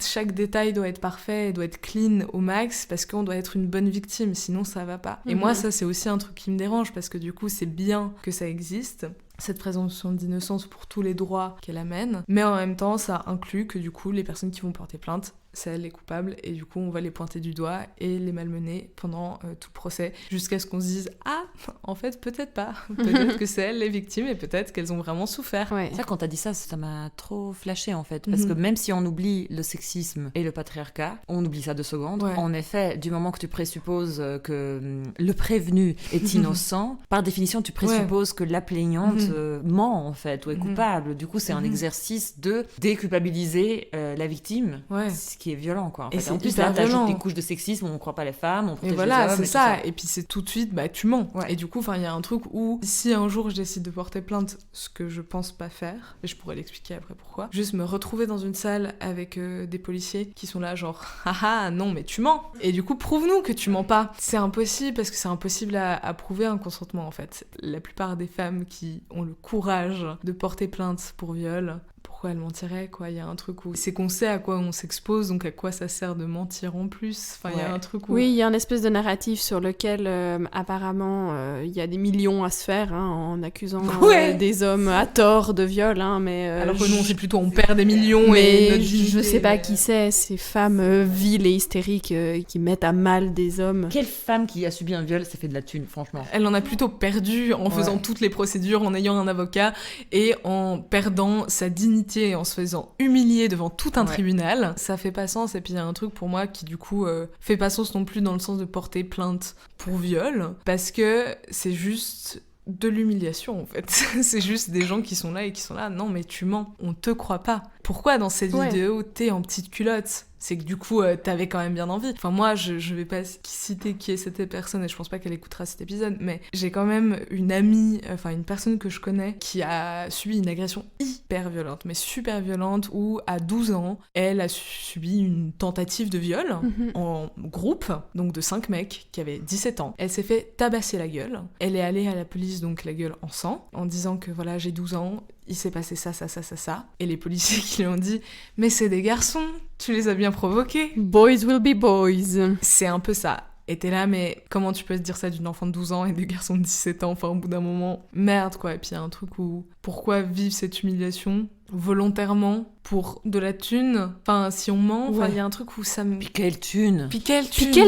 Elle vient d'où cette thune? Rendez l'argent, il est où? Mais vraiment, on sait pas. Vraiment, sur le papier, Laurence dit plein de choses hyper intéressantes et puis on voit qu'il y a beaucoup d'espoir dans sa voix. Il y a un truc où il y a de l'élan et ça fait du bien à entendre, en vrai. Mais ça se passe jamais comme ça. La justice, elle est pas avec nous pour ce genre de cas. Et ça, c'est dramatique et ça fait trop mal en fait. On en parle avec Laurence, c'est qu'elle parle du fait que le code pénal doit servir à prévenir des cas spécifiques et généraux. C'est le but aussi de donner un exemple en fait dans la société. Et moi je suis là en fait, ça a marché en fait. Il y a tellement d'hommes qui ont été acquittés que ça a donné l'exemple aux hommes violés, parce qu'il faut vraiment pas avoir de bol pour être condamné à la fin. Et les femmes, elles ont intériorisé qu'en fait ça sert à rien. Elles savent vraiment que ça sert à rien de porter plainte. Et on le voit dans les statistiques. C'est genre tellement triste que 8% portent plainte. Bien sûr. Et les raisons sont très similaires à ce que tu dis. On va pas me croire. Ça va être humiliant. C'est ça. Et il y a un truc où c'est pas possible. Par exemple, moi si je me fais shooter par une voiture, je retiens la plaque, je vais porter plainte. Jamais une fraction de seconde dans mon cerveau, je vais me dire mais en fait on va pas me croire. En fait on va mettre en doute mon intégrité. Tu l'as bien cherché. Non mais c'est vraiment ça. Et puis Et d'ailleurs aux yeux de la loi, si t'es au milieu de la rue en train de faire n'importe quoi et que tu te fais shooter, c'est quand même la faute de l'automobiliste. Voilà. Ouais. Par contre se faire violer, là c'est quand même un petit quand peu même bien ta faute. T'es quand même une femme, attention. Donc c'est vrai que c'est assez perturbant en fait de voir que la loi, y a des choses en fait qui sont là. Et il y a des gens qui ont un discours qui disent en fait on est là pour vous et ça va le faire et c'est trop bien. Et que dans la réalité ce soit autant différent, il y a un truc qui est hyper violent et qui... J'ai l'impression que plus on en sait sur du coup la loi et sur l'état de la loi, plus c'est rageant et plus c'est frustrant. Il y a un truc où t'es là, si le meurtre passionnel est encore qualifié de meurtre passionnel dans la loi, c'est pas là que notre combat il est, parce que il marche pas en fait. Et le ministère public, il faut qu'il prenne les choses en main, parce que là il y a un problème. Il y a un immense problème. Et vraiment je suis pas du tout en train de dire que maintenant regardez les statistiques, donc systématiquement condamner l'homme, parce que c'est dangereux de rentrer dans des discours comme ça. Mais il faut aussi se poser 2 secondes, se dire en fait on a un problème massif. Vous voulez avoir la confiance des citoyens, vous avez pas la confiance des citoyennes. C'est la moitié de la population. Bien sûr. C'est énorme, c'est genre limite un état d'urgence en fait. Bien sûr. Ça l'est. Enfin, c'est comme aux yeux de la loi, on est tous et toutes égaux. Il n'y a pas de racisme aux yeux de la loi. Ouais. Mais en fait, le racisme est là parce qu'il est dans des choses qui sont moins prouvables. Oui. Enfin, comment tu dis j'ai pas eu cet appart à Lausanne parce que voilà, j'ai un nom arabe, par exemple. Tu peux pas le prouver. Mais en fait, tu sais que tu vas galérer 25 fois plus qu'une personne qui a un nom entre guillemets blanc, quoi. Et ce genre de choses. Et je pense que c'est la même chose en fait avec le viol. C'est que la loi est théoriquement de notre côté, mais en fait, les filtres des gens qui traitent ça, des humains, comme tu dis d'ailleurs dans l'entretien avec Laurence, bah ils ont ces filtres misogynes, racistes, homophobes, tout ce qu'on veut, et du coup c'est traité avec un autre cadre que si c'était pas le cas, et c'est pour ça que c'est compliqué à prouver et qu'à mon avis ça foire comme ça, puis qu'il y a des gens qui continuent à y croire. Le seul moyen de vraiment voir la réalité en face, c'est de voir les statistiques, genre toutes les personnes arabes qui prennent beaucoup plus de temps que les personnes suisses et blanches à trouver un appart, bah tu te dis on a un problème en tant que société, quoi. Oui. Même si du cas par cas t'arrives pas à le prouver, t'as un problème, là il faut le voir en face. Oui, il y a un énorme problème et c'est une urgence. Et puis comme tu disais, oui, il faut pas systématiquement condamner les hommes pour viol parce que ça deviendrait dangereux, mais en fait c'est exactement ce qui est en train de se passer, mais à l'inverse. Voilà. C'est-à-dire qu'on condamne personne parce que les victimes sont des femmes, et du coup c'est d'autant plus dangereux parce que du coup on se tourne vers personne. Moi je le vis comme ça, mais la société n'est pas là pour nous et ne le sera pas tant que je sais pas, on fout le feu à tout, quoi. Il y a un espèce de truc où qu'est-ce qu'on doit faire de plus concrètement à part je sais pas quoi faire de plus. Et puis en même temps les affaires qui sont condamnées, j'ai du coup connu énormément de violeurs. L'histoire qui m'a le plus choquée, je pense que c'était mon prof de gym mon prof de gym de 9, 10, 11, donc on avait entre 12 et 15 ans dans cette période-là, a été accusé de pédocriminalité. Là, je vais pas aller dans les détails de l'histoire, mais avait agressé une élève. En fait, ce qui est ironique là-dedans, c'est que ok, là la loi elle a fait son taf, mais elle l'a fait complètement à moitié, parce que avant d'être au collège Appris, il était dans un collège je sais plus où, dans les Hauts de Lausanne. Épalinges, je crois que tu m'avais dit. Épalinges, et il avait été viré pour des mêmes faits, et que du coup il a été transféré ailleurs, donc ils se sont juste lancés la patate chaude, et qu'une fois que ça a été trop loin, parce que là les familles ont vraiment commencé à porter plainte et il a commencé vraiment à se faire lyncher, bah là il a eu je sais pas 200 jours amende il me semble, donc pas de prison, hein. Parce que pourquoi enfermer un pédophile ? Je ne sais pas. En plus, qui a 2 enfants en bas âge. Hein, donc voilà, super. Et on lui a interdit de bosser en tant que prof pendant seulement 10 ans. Donc ça veut dire qu'à 40 ans, il peut reprendre son job. Mais 10 ans, c'est rien. Enfin, toute une vie, en fait. Tu es reconnu comme pédophile. Comment ça, dans 10 ans, tu ne vas plus l'être ? Surtout qu'il va pas faire de prison. Il n'y a pas eu d'expertise psychologique. Il va pas avoir un suivi. Il a eu des jours amende et une interdiction de 10 ans. Donc ça veut dire qu'à 40 ans, il peut revenir dans les écoles sans aucun souci et être en mode YOLO, et là il a sûrement fini ce jour amende et puis c'est bon.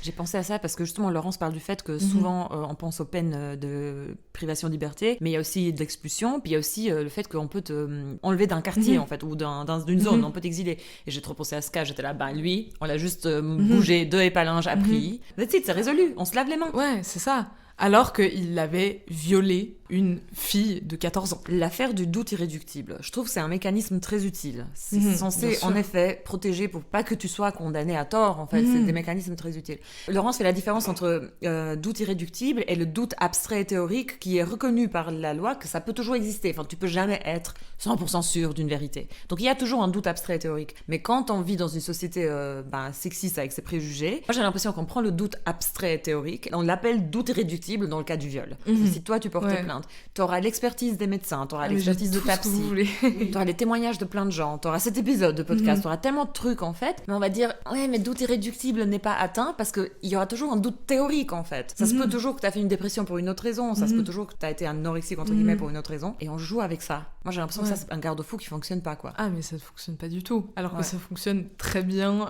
sur d'autres plans qui font aucun mal à la société, si je peux me permettre, ou par exemple j'ai énormément d'amis qui sont à fond dans les causes pour les squats et des trucs comme ça. Alors là, pour balancer des peines de prison à tout va, là, tout le monde est là, il n'y a pas de souci. Pour occuper une maison abandonnée où tout le monde s'en fout. Les gens font de la tôle pour ça. Oui, bien sûr. Mais par contre, quand tu fais vraiment du mal à quelqu'un, que tu la traumatises à vie et que concrètement tu la tues d'une certaine manière, enfin moi je l'ai vraiment vécu comme un espèce de meurtre, bah là c'est pas si grave que ça, quoi.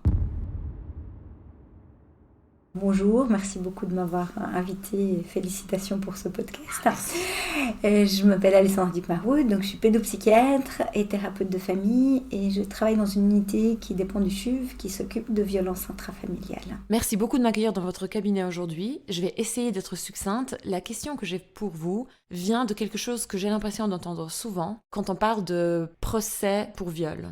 J'ai l'impression qu'on va souvent dire que le procès, la procédure va être extrêmement difficile pour la victime, pour la plaignante. Donc, j'aimerais essayer de étayer cette question et vous demander, du point de vue de la santé mentale de la plaignante, quels sont les risques et périls ou, au contraire, les bénéfices d'une plaignante qui s'engage dans une telle procédure? Qu'est-ce qu'elle peut y gagner? Qu'est-ce qu'elle peut y perdre? Qu'est-ce qui peut être soignant ou qu'est-ce qui peut être très difficile à vivre en fait? Alors d'un point de vue psychique, c'est très complexe parce que en fait, comme en Suisse, il y a la présomption d'innocence. Quand une victime porte plainte, c'est elle qui doit prouver la véracité de ce qu'elle évoque et de ce qu'elle allègue. C'est elle qui va toujours être remise en question sur sa crédibilité, sur la cohérence de son récit, sur beaucoup d'éléments qui font effraction. Alors, en soi, il n'y a pas de bonne ou de mauvaise alternative. Je pense que les deux voies sont bonnes. Ce qui est peut-être un petit peu compliqué et douloureux pour certaines victimes, c'est que le choix soit fait par la société plutôt que par elle-même. Parce que certaines victimes vont choisir de ne pas porter plainte ou de porter plainte une fois pour un événement, mais de plus reporter plainte parce que les procédures sont vraiment extrêmement lourdes. D'autres, à l'inverse, vont avoir besoin de porter plainte, quelle que soit en fait l'issue ensuite du processus. Je pense que néanmoins, l'avantage de porter plainte, d'une part, c'est qu'il y a une reconnaissance à la vie, et ça c'est important. Donc même si finalement la procédure aboutit à un non-lieu ou à un classement ou à une innocentisation du coupable, la victime a au moins l'impression que quelque part au niveau sociétal, elle a eu un soutien qui a validé ses perceptions. Donc ça peut être utile. Après, bien sûr, quand il y a des condamnations ou quand il y a en tout cas une reconnaissance des faits, même si finalement il n'y a pas de peine, il peut y avoir une phase de soulagement. Après, ce qui se passe souvent, c'est que la peine est très légère proportionnellement à toute la souffrance psychique des victimes et la souffrance aussi vécue pendant tout le processus de la plainte et puis de l'inculpation. Donc c'est un équilibre subtil, mais la validation est importante. Alors je vous disais tout à l'heure que je trouve que ce que vous faites est vraiment essentiel. C'est une manière aussi de valider la perception et le vécu de ces jeunes femmes. La procédure judiciaire peut aussi être quelque chose de très très douloureux. Donc je pense que, moi, ce avec quoi je serais plus à l'aise, c'est que les jeunes qui ont envie de porter plainte puissent être assez clairement informés de tout ce qui va se passer et puissent faire un choix dans l'ici et maintenant ou un choix ultérieur. C'est-à-dire qu'on puisse leur dire, peut-être que maintenant c'est important d'en discuter avec tes proches, de voir ce que tu peux avoir comme soutien pour te lancer dans une nouvelle démarche et puis de voir si c'est le bon moment, si c'est plus tard qu'il faudra le faire. Avec un tout petit bémol sur le plus tard, c'est que ça implique de se rappeler de tout ce qui a été vécu, parce que si on porte plainte plus tard, il va falloir quand même pouvoir amener des preuves, un récit qui tient la route, donc il faut quelque part le stocker, ce qui peut permettre un processus thérapeutique parce qu'on fait une mise en mots claire de ce qui s'est passé, mais qui peut aussi enquister le traumatisme. Quand vous dites que ce que vous trouvez dommage, c'est que vous avez l'impression que le choix est fait par la société et pas par les victimes, est-ce que vous faites référence au fait qu'elles sont systématiquement découragées à porter plainte? Alors, c'est pas systématique. Je dirais que certains avocats vont peut-être plus systématiquement le faire que d'autres, mais j'ai le sentiment que c'est fait avec peu d'explications. C'est-à-dire que les jeunes entendent qu'ils ont peu de chances d'être crus, qu'il y a peu de chances que ça aboutisse, mais que la procédure est lourde, mais on ne leur explique pas vraiment en quoi consiste la procédure, comment ils vont être auditionnés, qu'est-ce qu'on va leur demander de faire, s'il y aura confrontation ou pas à l'auteur, s'il y a une confrontation, dans quelles conditions ça devrait se faire, quels sont leurs droits. Moi, j'ai récemment eu une jeune à qui j'ai dû dire qu'elle était autorisée à refuser d'être en séance en présence de l'auteur parce qu'elle avait vraiment vécu des choses extrêmement douloureuses et elle l'ignorait en fait. Elle pensait qu'à partir du moment où on lui disait tu dois être présente, eh bien il fallait qu'elle le soit. Donc je pense qu'il faudrait vraiment prendre beaucoup plus de soin pour les informer de tout ce qui va se passer, et puis qu'elles puissent faire un choix plus éclairé. Est-ce que ce serait aussi intéressant, en même titre que de les informer et de les prévenir sur les risques, ou leurs droits, de peut-être les informer sur les bénéfices possibles et éventuels, par exemple le cas de figure où on obtient une validation des perceptions, comme vous le dites, en faisant un procès? Alors c'est souvent pour ça qu'elles y vont, pour la validation et la reconnaissance. Elles en ressortent en ayant le sentiment que c'est pas possible de l'obtenir de la société. Ouais. Si on prend le cas inverse, c'est-à-dire une jeune femme, une jeune fille qui ne porte pas plainte, j'ai l'impression qu'en tant que société, on se dira, bon, on les aura protégées d'une procédure très lourde, mais est-ce que ça peut être aussi quelque part nocif, ou ça peut faire du mal, ou quels sont les risques en fait de leur dire ne faites rien, ça vous protégera? Est-ce qu'elles vont pas se sentir muselées quelque part, car elles sont dans un contexte qui les croit pas fondamentalement? Alors, je vais peut-être juste nuancer votre propos. Je ne pense pas que le contexte, c'est qu'on les croit pas. Le contexte, c'est plutôt qu'il n'y a pas d'éléments juridiques suffisants pour penser qu'on aboutira à une condamnation. J'imagine que la plupart des avocats qui les découragent les croient. Mais ils ont une bonne connaissance des procédures et ils savent dans combien de cas est-ce qu'il faut pour pouvoir obtenir gain de cause. Et donc quand ils les découragent, c'est pas qu'ils ne les croient pas, mais c'est qu'ils pensent que ça n'aboutirait pas à quelque chose qui pourrait être réparateur. Alors que le processus peut l'être, mais je pense que l'avocat voit plutôt la finalité. Si de toute façon ça aboutit à un non-lieu ou à rien, ça signifie que la personne n'aura pas eu sa validation. Alors que le processus peut être une validation.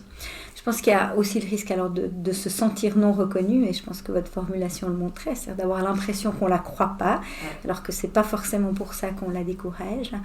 Il y a aussi le risque, parce que dans tout le processus en fait, de reconstruction, il y a aussi une phase avec un sentiment d'impuissance, un sentiment de colère, un sentiment que voilà, dans la vie on peut nous faire du mal et puis que rien ne se passe. Et ça peut bloquer les jeunes dans ce processus-là, d'avoir le sentiment que finalement on est un peu victime non seulement d'un auteur de violence, mais aussi d'une société qui a des critères un peu rigides et qui ne peut pas protéger tous ses membres en fait. Après, je dirais qu'au niveau de la guérison, alors c'est un facteur important, la reconnaissance, la validation, le sentiment d'être cru. Ça peut être une étape importante de passer au tribunal, mais c'est pas forcément nécessaire. On peut aussi guérir sans avoir porté plainte, comme on peut continuer à aller très mal en ayant porté plainte et en ayant eu gain de cause, mais avec une peine qui est souvent très disproportionnée par rapport à la souffrance de la victime. Merci beaucoup, Dr Alessandra Duc-Maroud. L'expertise de la psy, qu'est-ce que tu en as pensé ? J'en ai pensé que c'est très intéressant parce que je pense que effectivement c'est hyper important dans le processus de guérison de viol d'avoir une certaine validation. Après, moi je sais que j'ai pas besoin d'une validation sociétale et juridique pour me sentir validée en tant que femme et sentir que mon histoire est validée, parce que je sais que, en tout cas, notre société et notre législative est pas là pour nous. Du coup, je me sens validée plutôt à travers les autres histoires des femmes, à travers mes amis, à travers les mouvements féministes. C'est là que je me sens plus validée parce que je suis avec des gens qui savent de quoi je parle, en fait. Parce que, ok, je pourrais être validée par la loi, mais au final, pour moi, ça veut un peu rien dire parce que je sais qu'elle est pas derrière moi et que si, par miracle, je porte plainte et que ça donne quelque chose, j'aurai de la chance. Et j'ai pas envie d'être dans une société où j'ai de la chance que mon violeur a été condamné pour quelque chose, quel que ce soit des jours d'amende, que ce soit de la prison, n'importe quoi. Pourquoi tu veux pas ça ? Est-ce que c'est intéressant ce que tu dis, je trouve ? Parce que ça fait pas sens. Parce que ça fait pas sens. D'avoir juste eu du bol, quoi. Je dois pas avoir de la chance pour obtenir justice, en fait. Enfin, il y a un truc qui, pour moi, fait pas sens. Et puis c'est... Ça enlève au sentiment de justice, finalement. Ouais, c'est parce pas qu'il de y la a un truc justice, où en c'est fait. juste parce que peut-être je suis tombée sur le bon policier, la bonne procureure, machin, qui fait que, j'ai plus de chance que les autres femmes. C'est bon, il a été condamné. Donc pour moi, ça veut un peu plus rien dire. parce que ça fait rien et que j'ai l'impression que c'est intéressant. Et que j'ai l'impression surtout que ça ne fait rien dans la société en règle générale. Alors que c'est le plus problématique parce que on vit dans la société tous les jours avec des gens et qu'en fait j'ai remarqué que le boycott social marche 1000 fois mieux que quelles que soient les condamnations que la justice peut donner en fait.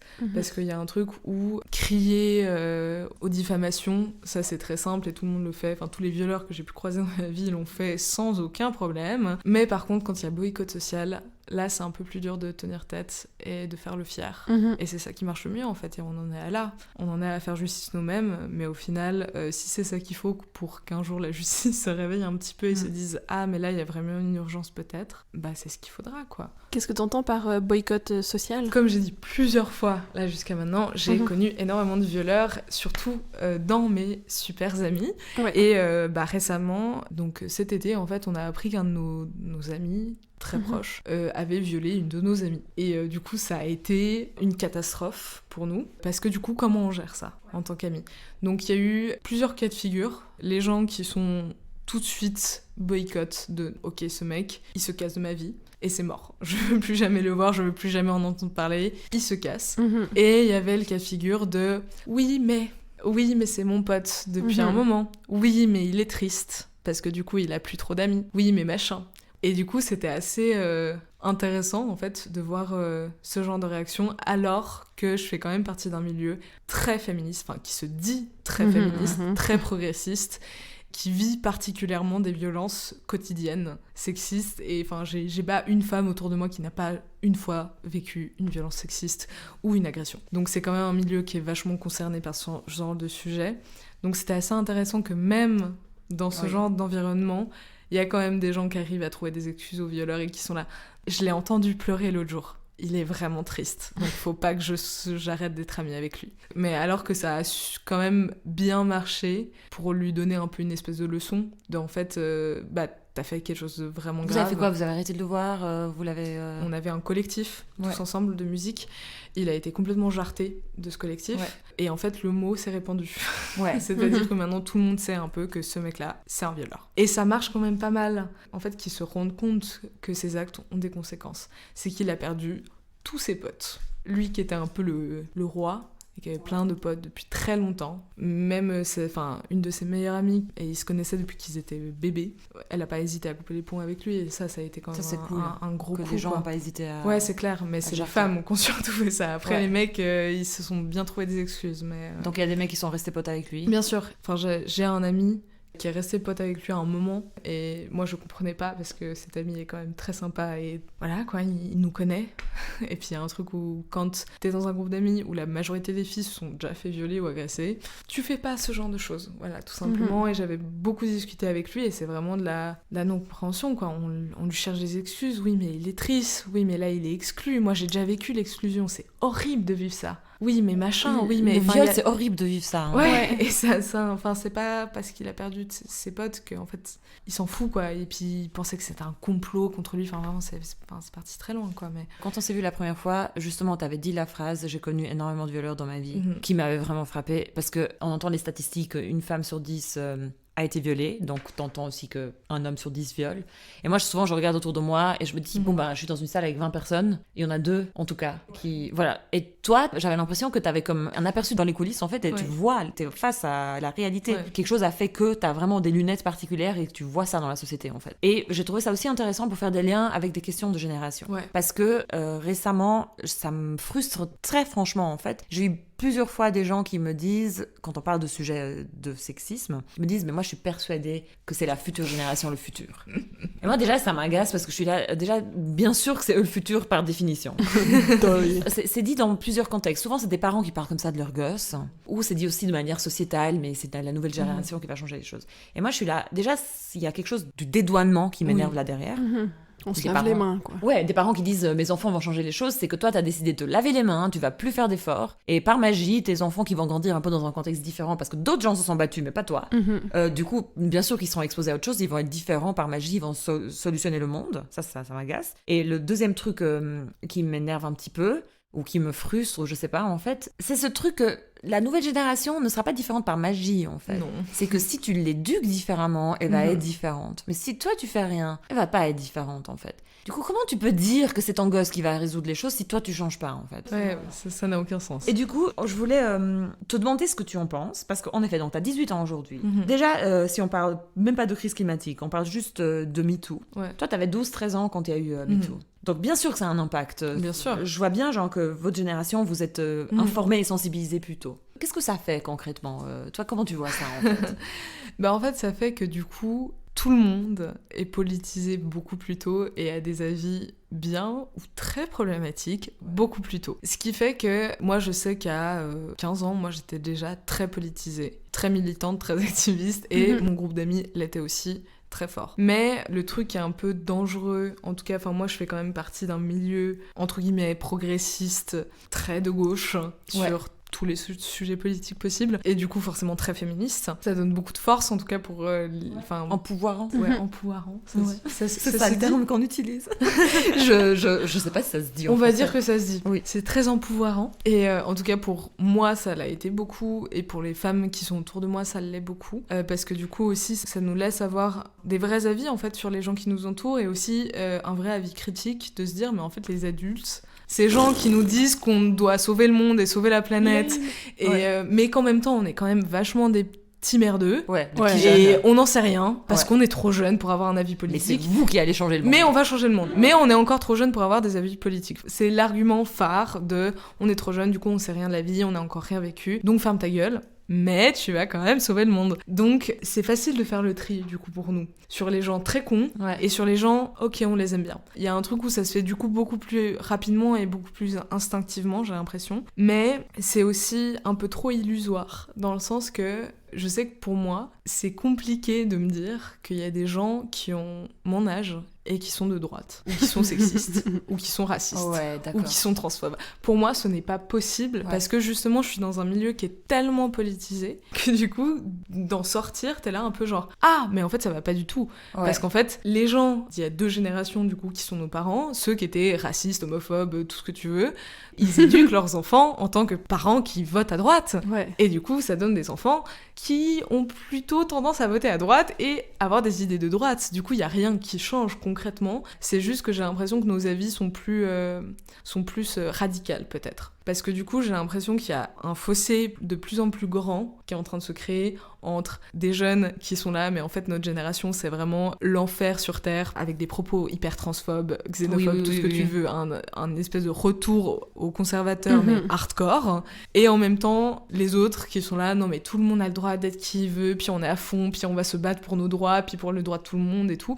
Et du coup, ça crée un fossé quand même énorme. Donc ça, déjà, je sais pas comment on va le gérer, parce que du coup, l'entre-deux n'existe plus. Il y a pas de neutre qui existe dans notre génération, j'ai l'impression. T'es vraiment confronté, donc tu peux pas être neutre. Et t'es confronté tous les jours, que ce soit par les réseaux sociaux, par les mouvements et tout machin, il y a un truc où t'es obligé en fait. Mais aussi, ce qui laisse place à un truc où j'ai l'impression, les garçons de notre génération, du coup, se considèrent d'office comme des alliés féministes et comme des alliés de plein de causes, mais qui font aucun taf de déconstruction, de machin, enfin, il y a rien. Parce qu'ils sont dans ce groupe-là, parce que peut-être qu'ils ont grandi avec des parents un peu plus de gauche, avec des avis plutôt chouettes, et que du coup, d'office, ils se sentent mieux dans ce milieu-là, sans avoir fait tout le taf qu'il faut pour être vraiment faire partie vraiment de ce milieu. La déconstruction personnelle et s'inclure dans le problème, en fait. Essentiel et nécessaire, et que toutes mes amies filles font en permanence. Enfin, il n'y a pas un jour où ça ne se fait pas. Alors que les mecs de mon âge, ils sont un peu là, et puis ils se grattent les couilles. Et puis, non, mais c'est ça. Puis ils sont là, mais oui, mais bien sûr que je suis féministe.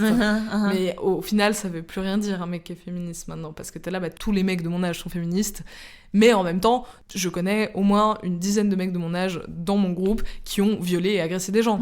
On fait quoi avec ça, en fait? Parce que ça laisse place aussi à des imposteurs. Parce que du coup, c'est quand même mieux vu et un peu plus cool de faire partie des mouvements de gauche et ouverts et machin. Mais c'est quand même un peu chiant de faire de la déconstruction, du coup, on va pas le faire. Et du coup, on va être des gros connards et puis on va s'en sortir bien. Vous avez en fait le même problème que nous, parce qu'arrivement, enfin, on en parle tout le temps de ce truc où plein de gens vont dire bien sûr que je suis féministe, puis finalement, en fait, font pas le travail de déconstruction personnelle. Au mieux, ils font pas le travail. Au pire, ils agressent ou ils sont insup. Vous avez le même problème que nous. Mais on a exactement le même problème. Le truc essentiel, c'est la déconstruction personnelle et de se voir comme partie du problème. Ouais. Et tu m'avais dit un truc qui m'avait marqué. T'avais dit en fait la seule différence du coup avec vous, c'est qu'on est hypocrite. Ouais. Parce qu'on peut même pas se cacher derrière le je savais pas en fait. Ouais, parce que vous savez, vous êtes informés plus tôt que le truc, nous on a c'est qu'il y a plus de ça. Je sais pas, tu vas sur Instagram 2 minutes, tu t'informes déjà sur plein de causes. Enfin, il y a un truc où c'est tellement simple, l'information est tellement simple et tellement propagée de partout sur tous les formats possibles et inimaginables. Cette excuse n'existe pas. L'ignorance n'existe pas. C'est de la flemme. C'est de la non-volonté. L'ignorance, ça n'existe plus. Tu peux pas plaider ignorance. Non. Et je pense que aussi la deuxième différence qui existe entre nos générations, c'est que du coup, nous, on a aussi la pression du monde qui est un peu là. Mais vous devez sauver l'humanité. C'est vous qui allez sauver la planète, l'humanité, et en fait, ce sera génial quand vous serez aux commandes. Ouais. Mais on n'a pas plus d'outils, en fait.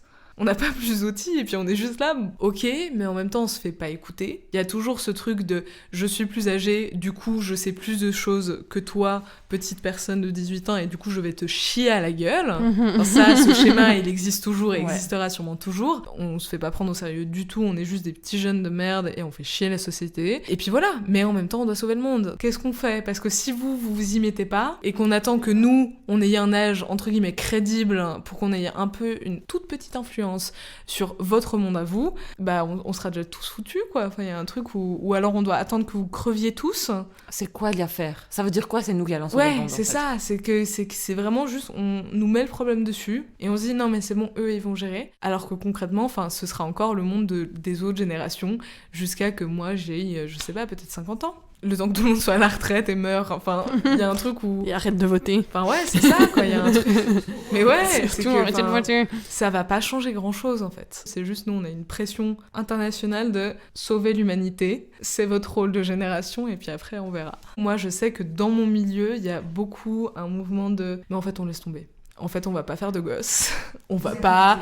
faire partie de la société. La grande majorité de mes potes n'ont pas du tout le projet de s'investir dans la société, mais plutôt de se marginaliser complètement. Ouais, okay. Et de juste, on va s'acheter des terres, je sais pas où, construire une maison, et on va y vivre jusqu'à ce qu'on crève, quoi. Ouais. En fait, c'est terrible, parce que on a envie de faire des choses, on a envie de se révolter, et on se révolte, sauf qu'on nous écoute pas, et on nous écoutera pas, en fait, jusqu'à ce que nous, on ait les rênes, et en même temps, on n'est qu'une minorité à vouloir faire changer les choses, parce qu'on est né aussi dans une génération hyper confortable, surtout dans les pays occidentaux, et riches, et la plupart des gens ne seront jamais prêts à perdre ce confort, que ce soit social ou matériel, pour changer un peu les choses. Du coup, on sait un peu qu'on est foutu, quoi. C'est pas super joyeux, mais... C'est un constat pas joyeux et difficile à vivre, donc ça fait un peu que, voilà, tout le monde attend quelque chose de vous sans vous donner aucune possibilité de le faire, et le résultat est aussi que, forcément, il y a plus de problèmes de santé mentale. C'est plutôt assez aberrant, parce que moi, j'ai très peu de personnes dans mon entourage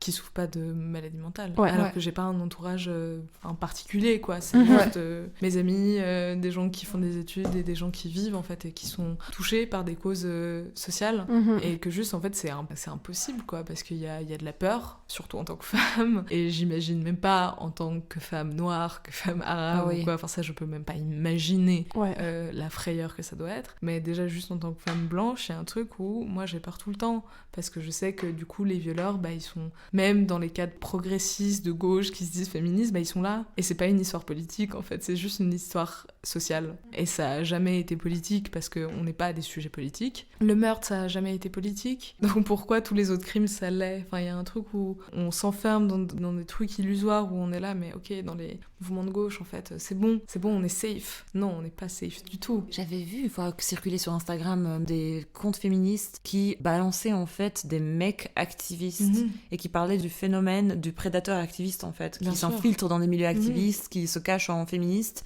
et qui qui viole. Et parce que c'est aussi tellement plus simple comme position. Qui va croire que monsieur tout gentil, monsieur hyper activiste, monsieur hyper féministe va violer quelqu'un? Mais n'importe quoi. Tes victimes, elles ont aucune chance. Ouais. Ou limite, tu la plains un peu parce que t'es là, ah, mais du coup, il va pas bien. Parce que, en fait, il s'est juste pas rendu compte, quoi. Dans notre génération, à notre âge, tu peux pas ne pas te rendre compte que tu as violé quelqu'un. Ouais. Enfin, déjà, dans chacune des générations, je comprends pas comment tu peux pas te rendre compte de ça. C'est quand même assez évident quand quelqu'un n'a pas envie de toi. Enfin, même s'il y a pas de mots, même s'il y a pas de gestes violents, ça se voit. Tu sais que t'es en train d'en avoir rien à foutre de si elle veut ou pas, en fait. Bah, bien sûr. Ça, tu le sais, je veux dire. Ça montre juste que, en fait, on t'a jamais sensibilisé à t'intéresser à ça. Et c'est ça qui est incroyable. Tu vois, tu parlais d'éducation sexuelle. J'ai récemment parlé de ça avec des gens, et puis il y a un ami qui a dit, mais en fait, moi, je sais pas, moi, j'ai entendu à 30 ans le mot consentement. Puis t'es un peu là, mais c'est incroyable quand même, enfin, genre, parce que c'est quand même un peu la base du truc, en fait. Mais c'est juste qu'on va te parler des trucs physiques, comme tu disais, de, voilà, faut mettre une capote, et puis, enfin, genre, on va te... Mais ok, c'est important, mais ça, tu le fais une fois, t'es pas obligé de le répéter 8 fois sur 10 ans, genre. Au pire, si t'as pas bien compris la première fois, après, ça... you figure it out, quoi, ça va. Mais effectivement, des trucs, genre, la simple base de la base, qui est le consentement, on n'en parle pas. Et moi, j'en ai jamais entendu parler à l'école, quoi. Voilà, je me demandais si vous, ça avait changé. Jamais. Juste quand on était petits, mais on nous parlait avec des images en nous disant, oui, bah si il y a un monsieur dans un camion qui vous donne des bonbons, bah là, non. Ça, ok. Mais t'as l'impression que ça arrive plus, de toute façon, qui se balade avec un camion avec des bonbons. Ah, mais quoique, après... Quoique, c'est vrai. Quoique, moi, Ok, j'ai rien dit. C'est arrivé quelquefois. Ouais, les profs, ça marche bien. Mais t'es là, ok, tu dis ça à un gosse de 3-4 ans, et puis t'imagines qu'après, en fait, le consentement n'existe plus, et puis, enfin, c'est complètement aberrant, et puis j'ai pas l'impression que notre génération va changer la mise, parce que la déconstruction, c'est pas un mouvement social, c'est un truc que tu fais toi. Tu dois prendre l'initiative, toi, de me dire, ok, je vais me déconstruire sur tout, je dis bien ça, parce qu'il y a beaucoup de personnes aussi qui se contentent de se déconstruire que sur des sujets qui les concernent. Ouais, féministe mais raciste, voilà, féminisme mais transphobe, enfin voilà, ou alors gay, sexiste, enfin voilà, ça on en a des milliards. C'est un sujet que j'aime beaucoup. C'est les hommes gays sexistes. C'est un grand sujet, et c'est juste une initiative que tu dois prendre toi, et c'est un apprentissage personnel qui diffère de chacun, et c'est pas sociétal, donc c'est pas des gens qui vont être là, et en fait je suis de cette génération du coup d'office, je suis ça.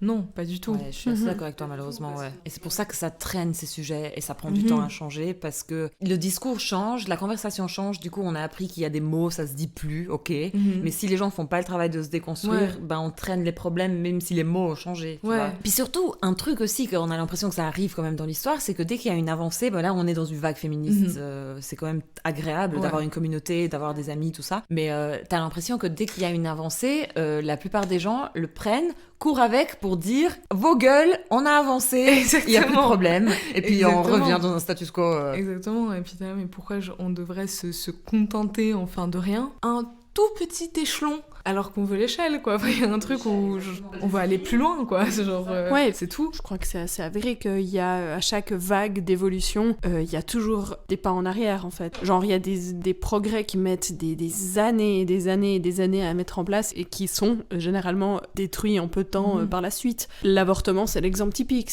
T'as toujours une avancée quelque part, c'est des années et des années et des années de lutte, de mort, et puis ça peut être pourri comme ça. En Europe occidentale, ça fait, je sais pas, ces 10 dernières années, il n'y a pas un pays où il n'y a pas eu une initiative ou un truc où ils disent en fait non, pro-vie, ça suffit de tuer des embryons, enfin genre, mais chaque année il y a des trucs, puis pas des mouvements, genre c'est pas marginal, enfin, je veux dire, c'est pas trois cathos dans un coin qui sont fâchés, c'est genre des milliers de gens qui se disent ah oui mais c'est vrai en fait. Ah mais vraiment, t'as qu'à prendre le métro à Vienne, vraiment t'as des affiches dans le métro pro-life, mais je te jure, et t'es là genre ok, sympa. Ça c'est sans parler des pays genre tout près de chez nous où c'est pas légal en fait, en aucune circonstance quasi. Est-ce que t'as eu le soutien de tes amis pendant Oui, d'office. Oui. Vraiment d'office. Justement, d'être dans un milieu comme ça fait aussi que ce genre d'histoires sont très bien accueillies et très bien soutenues. C'est-à-dire que j'ai jamais eu aucune personne de mon entourage, que ce soit familial ou que ce soit dans mes amis, qui m'ont fait une seule remarque déplacée.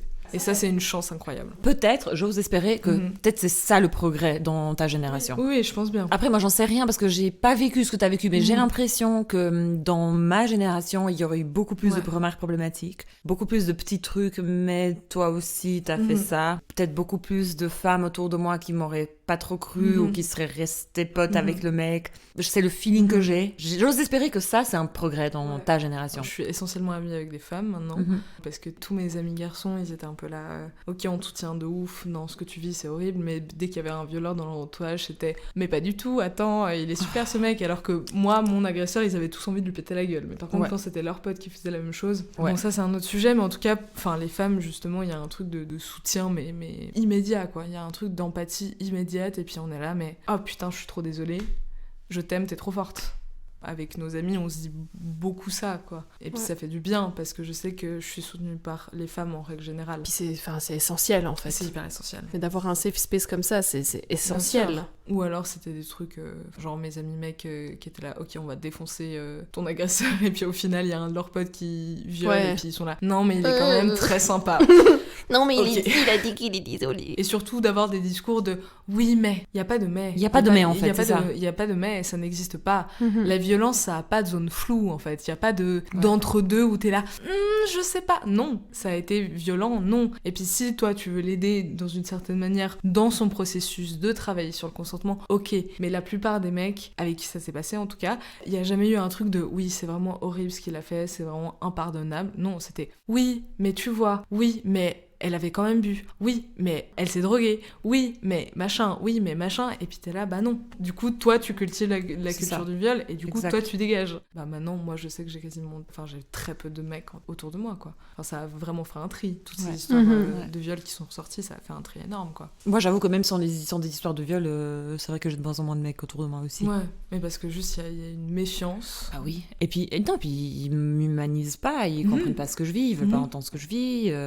Dès que je parle de ce qui me préoccupe, ils vont lâcher un truc problématique. Non, quoi. Moi, je sais que pour moi, il y a d'abord une méfiance de est-ce que tu es vraiment sympa ou est-ce que tu es en fait un petit agresseur caché. Et quand je commence à les connaître, bah, tout de suite, il y a des red flags de... ils sont juste sexistes et un peu cons, quoi. Du coup, est-ce que ça vaut vraiment la peine de faire la maîtresse et les éduquer, en fait. Moi, il y a des gens avec qui j'ai été ok, en fait, de faire leur éducation un peu féministe, parce que je voyais qu'il y avait un potentiel derrière, quoi. Tu vois quand il y a un potentiel derrière, quand ils sont là, ah, vraiment, ah merde, je suis désolée, mais du coup, explique-moi. Là, c'est ok, mais quand t'as un mec en face qui est là, genre... non, mais de toute façon, c'est des conneries, mais de toute façon, c'est bon, vous avez le droit de vote. puis qui a déjà choisi que... Bon, voilà, quoi. Juliette, oui. Est-ce qu'il y a autre chose que tu aimerais dire Non, je crois pas, on a beaucoup parlé. Comment c'était pour toi de faire cet épisode? C'était très bien, ça m'a fait beaucoup de bien. C'est vrai? Ouais, ça m'a fait du bien. De juste en parler et d'avoir des gens en face qui sont là, genre... oh mon Dieu. Est-ce qu'on était une bonne audience? Oui, vous êtes une super audience.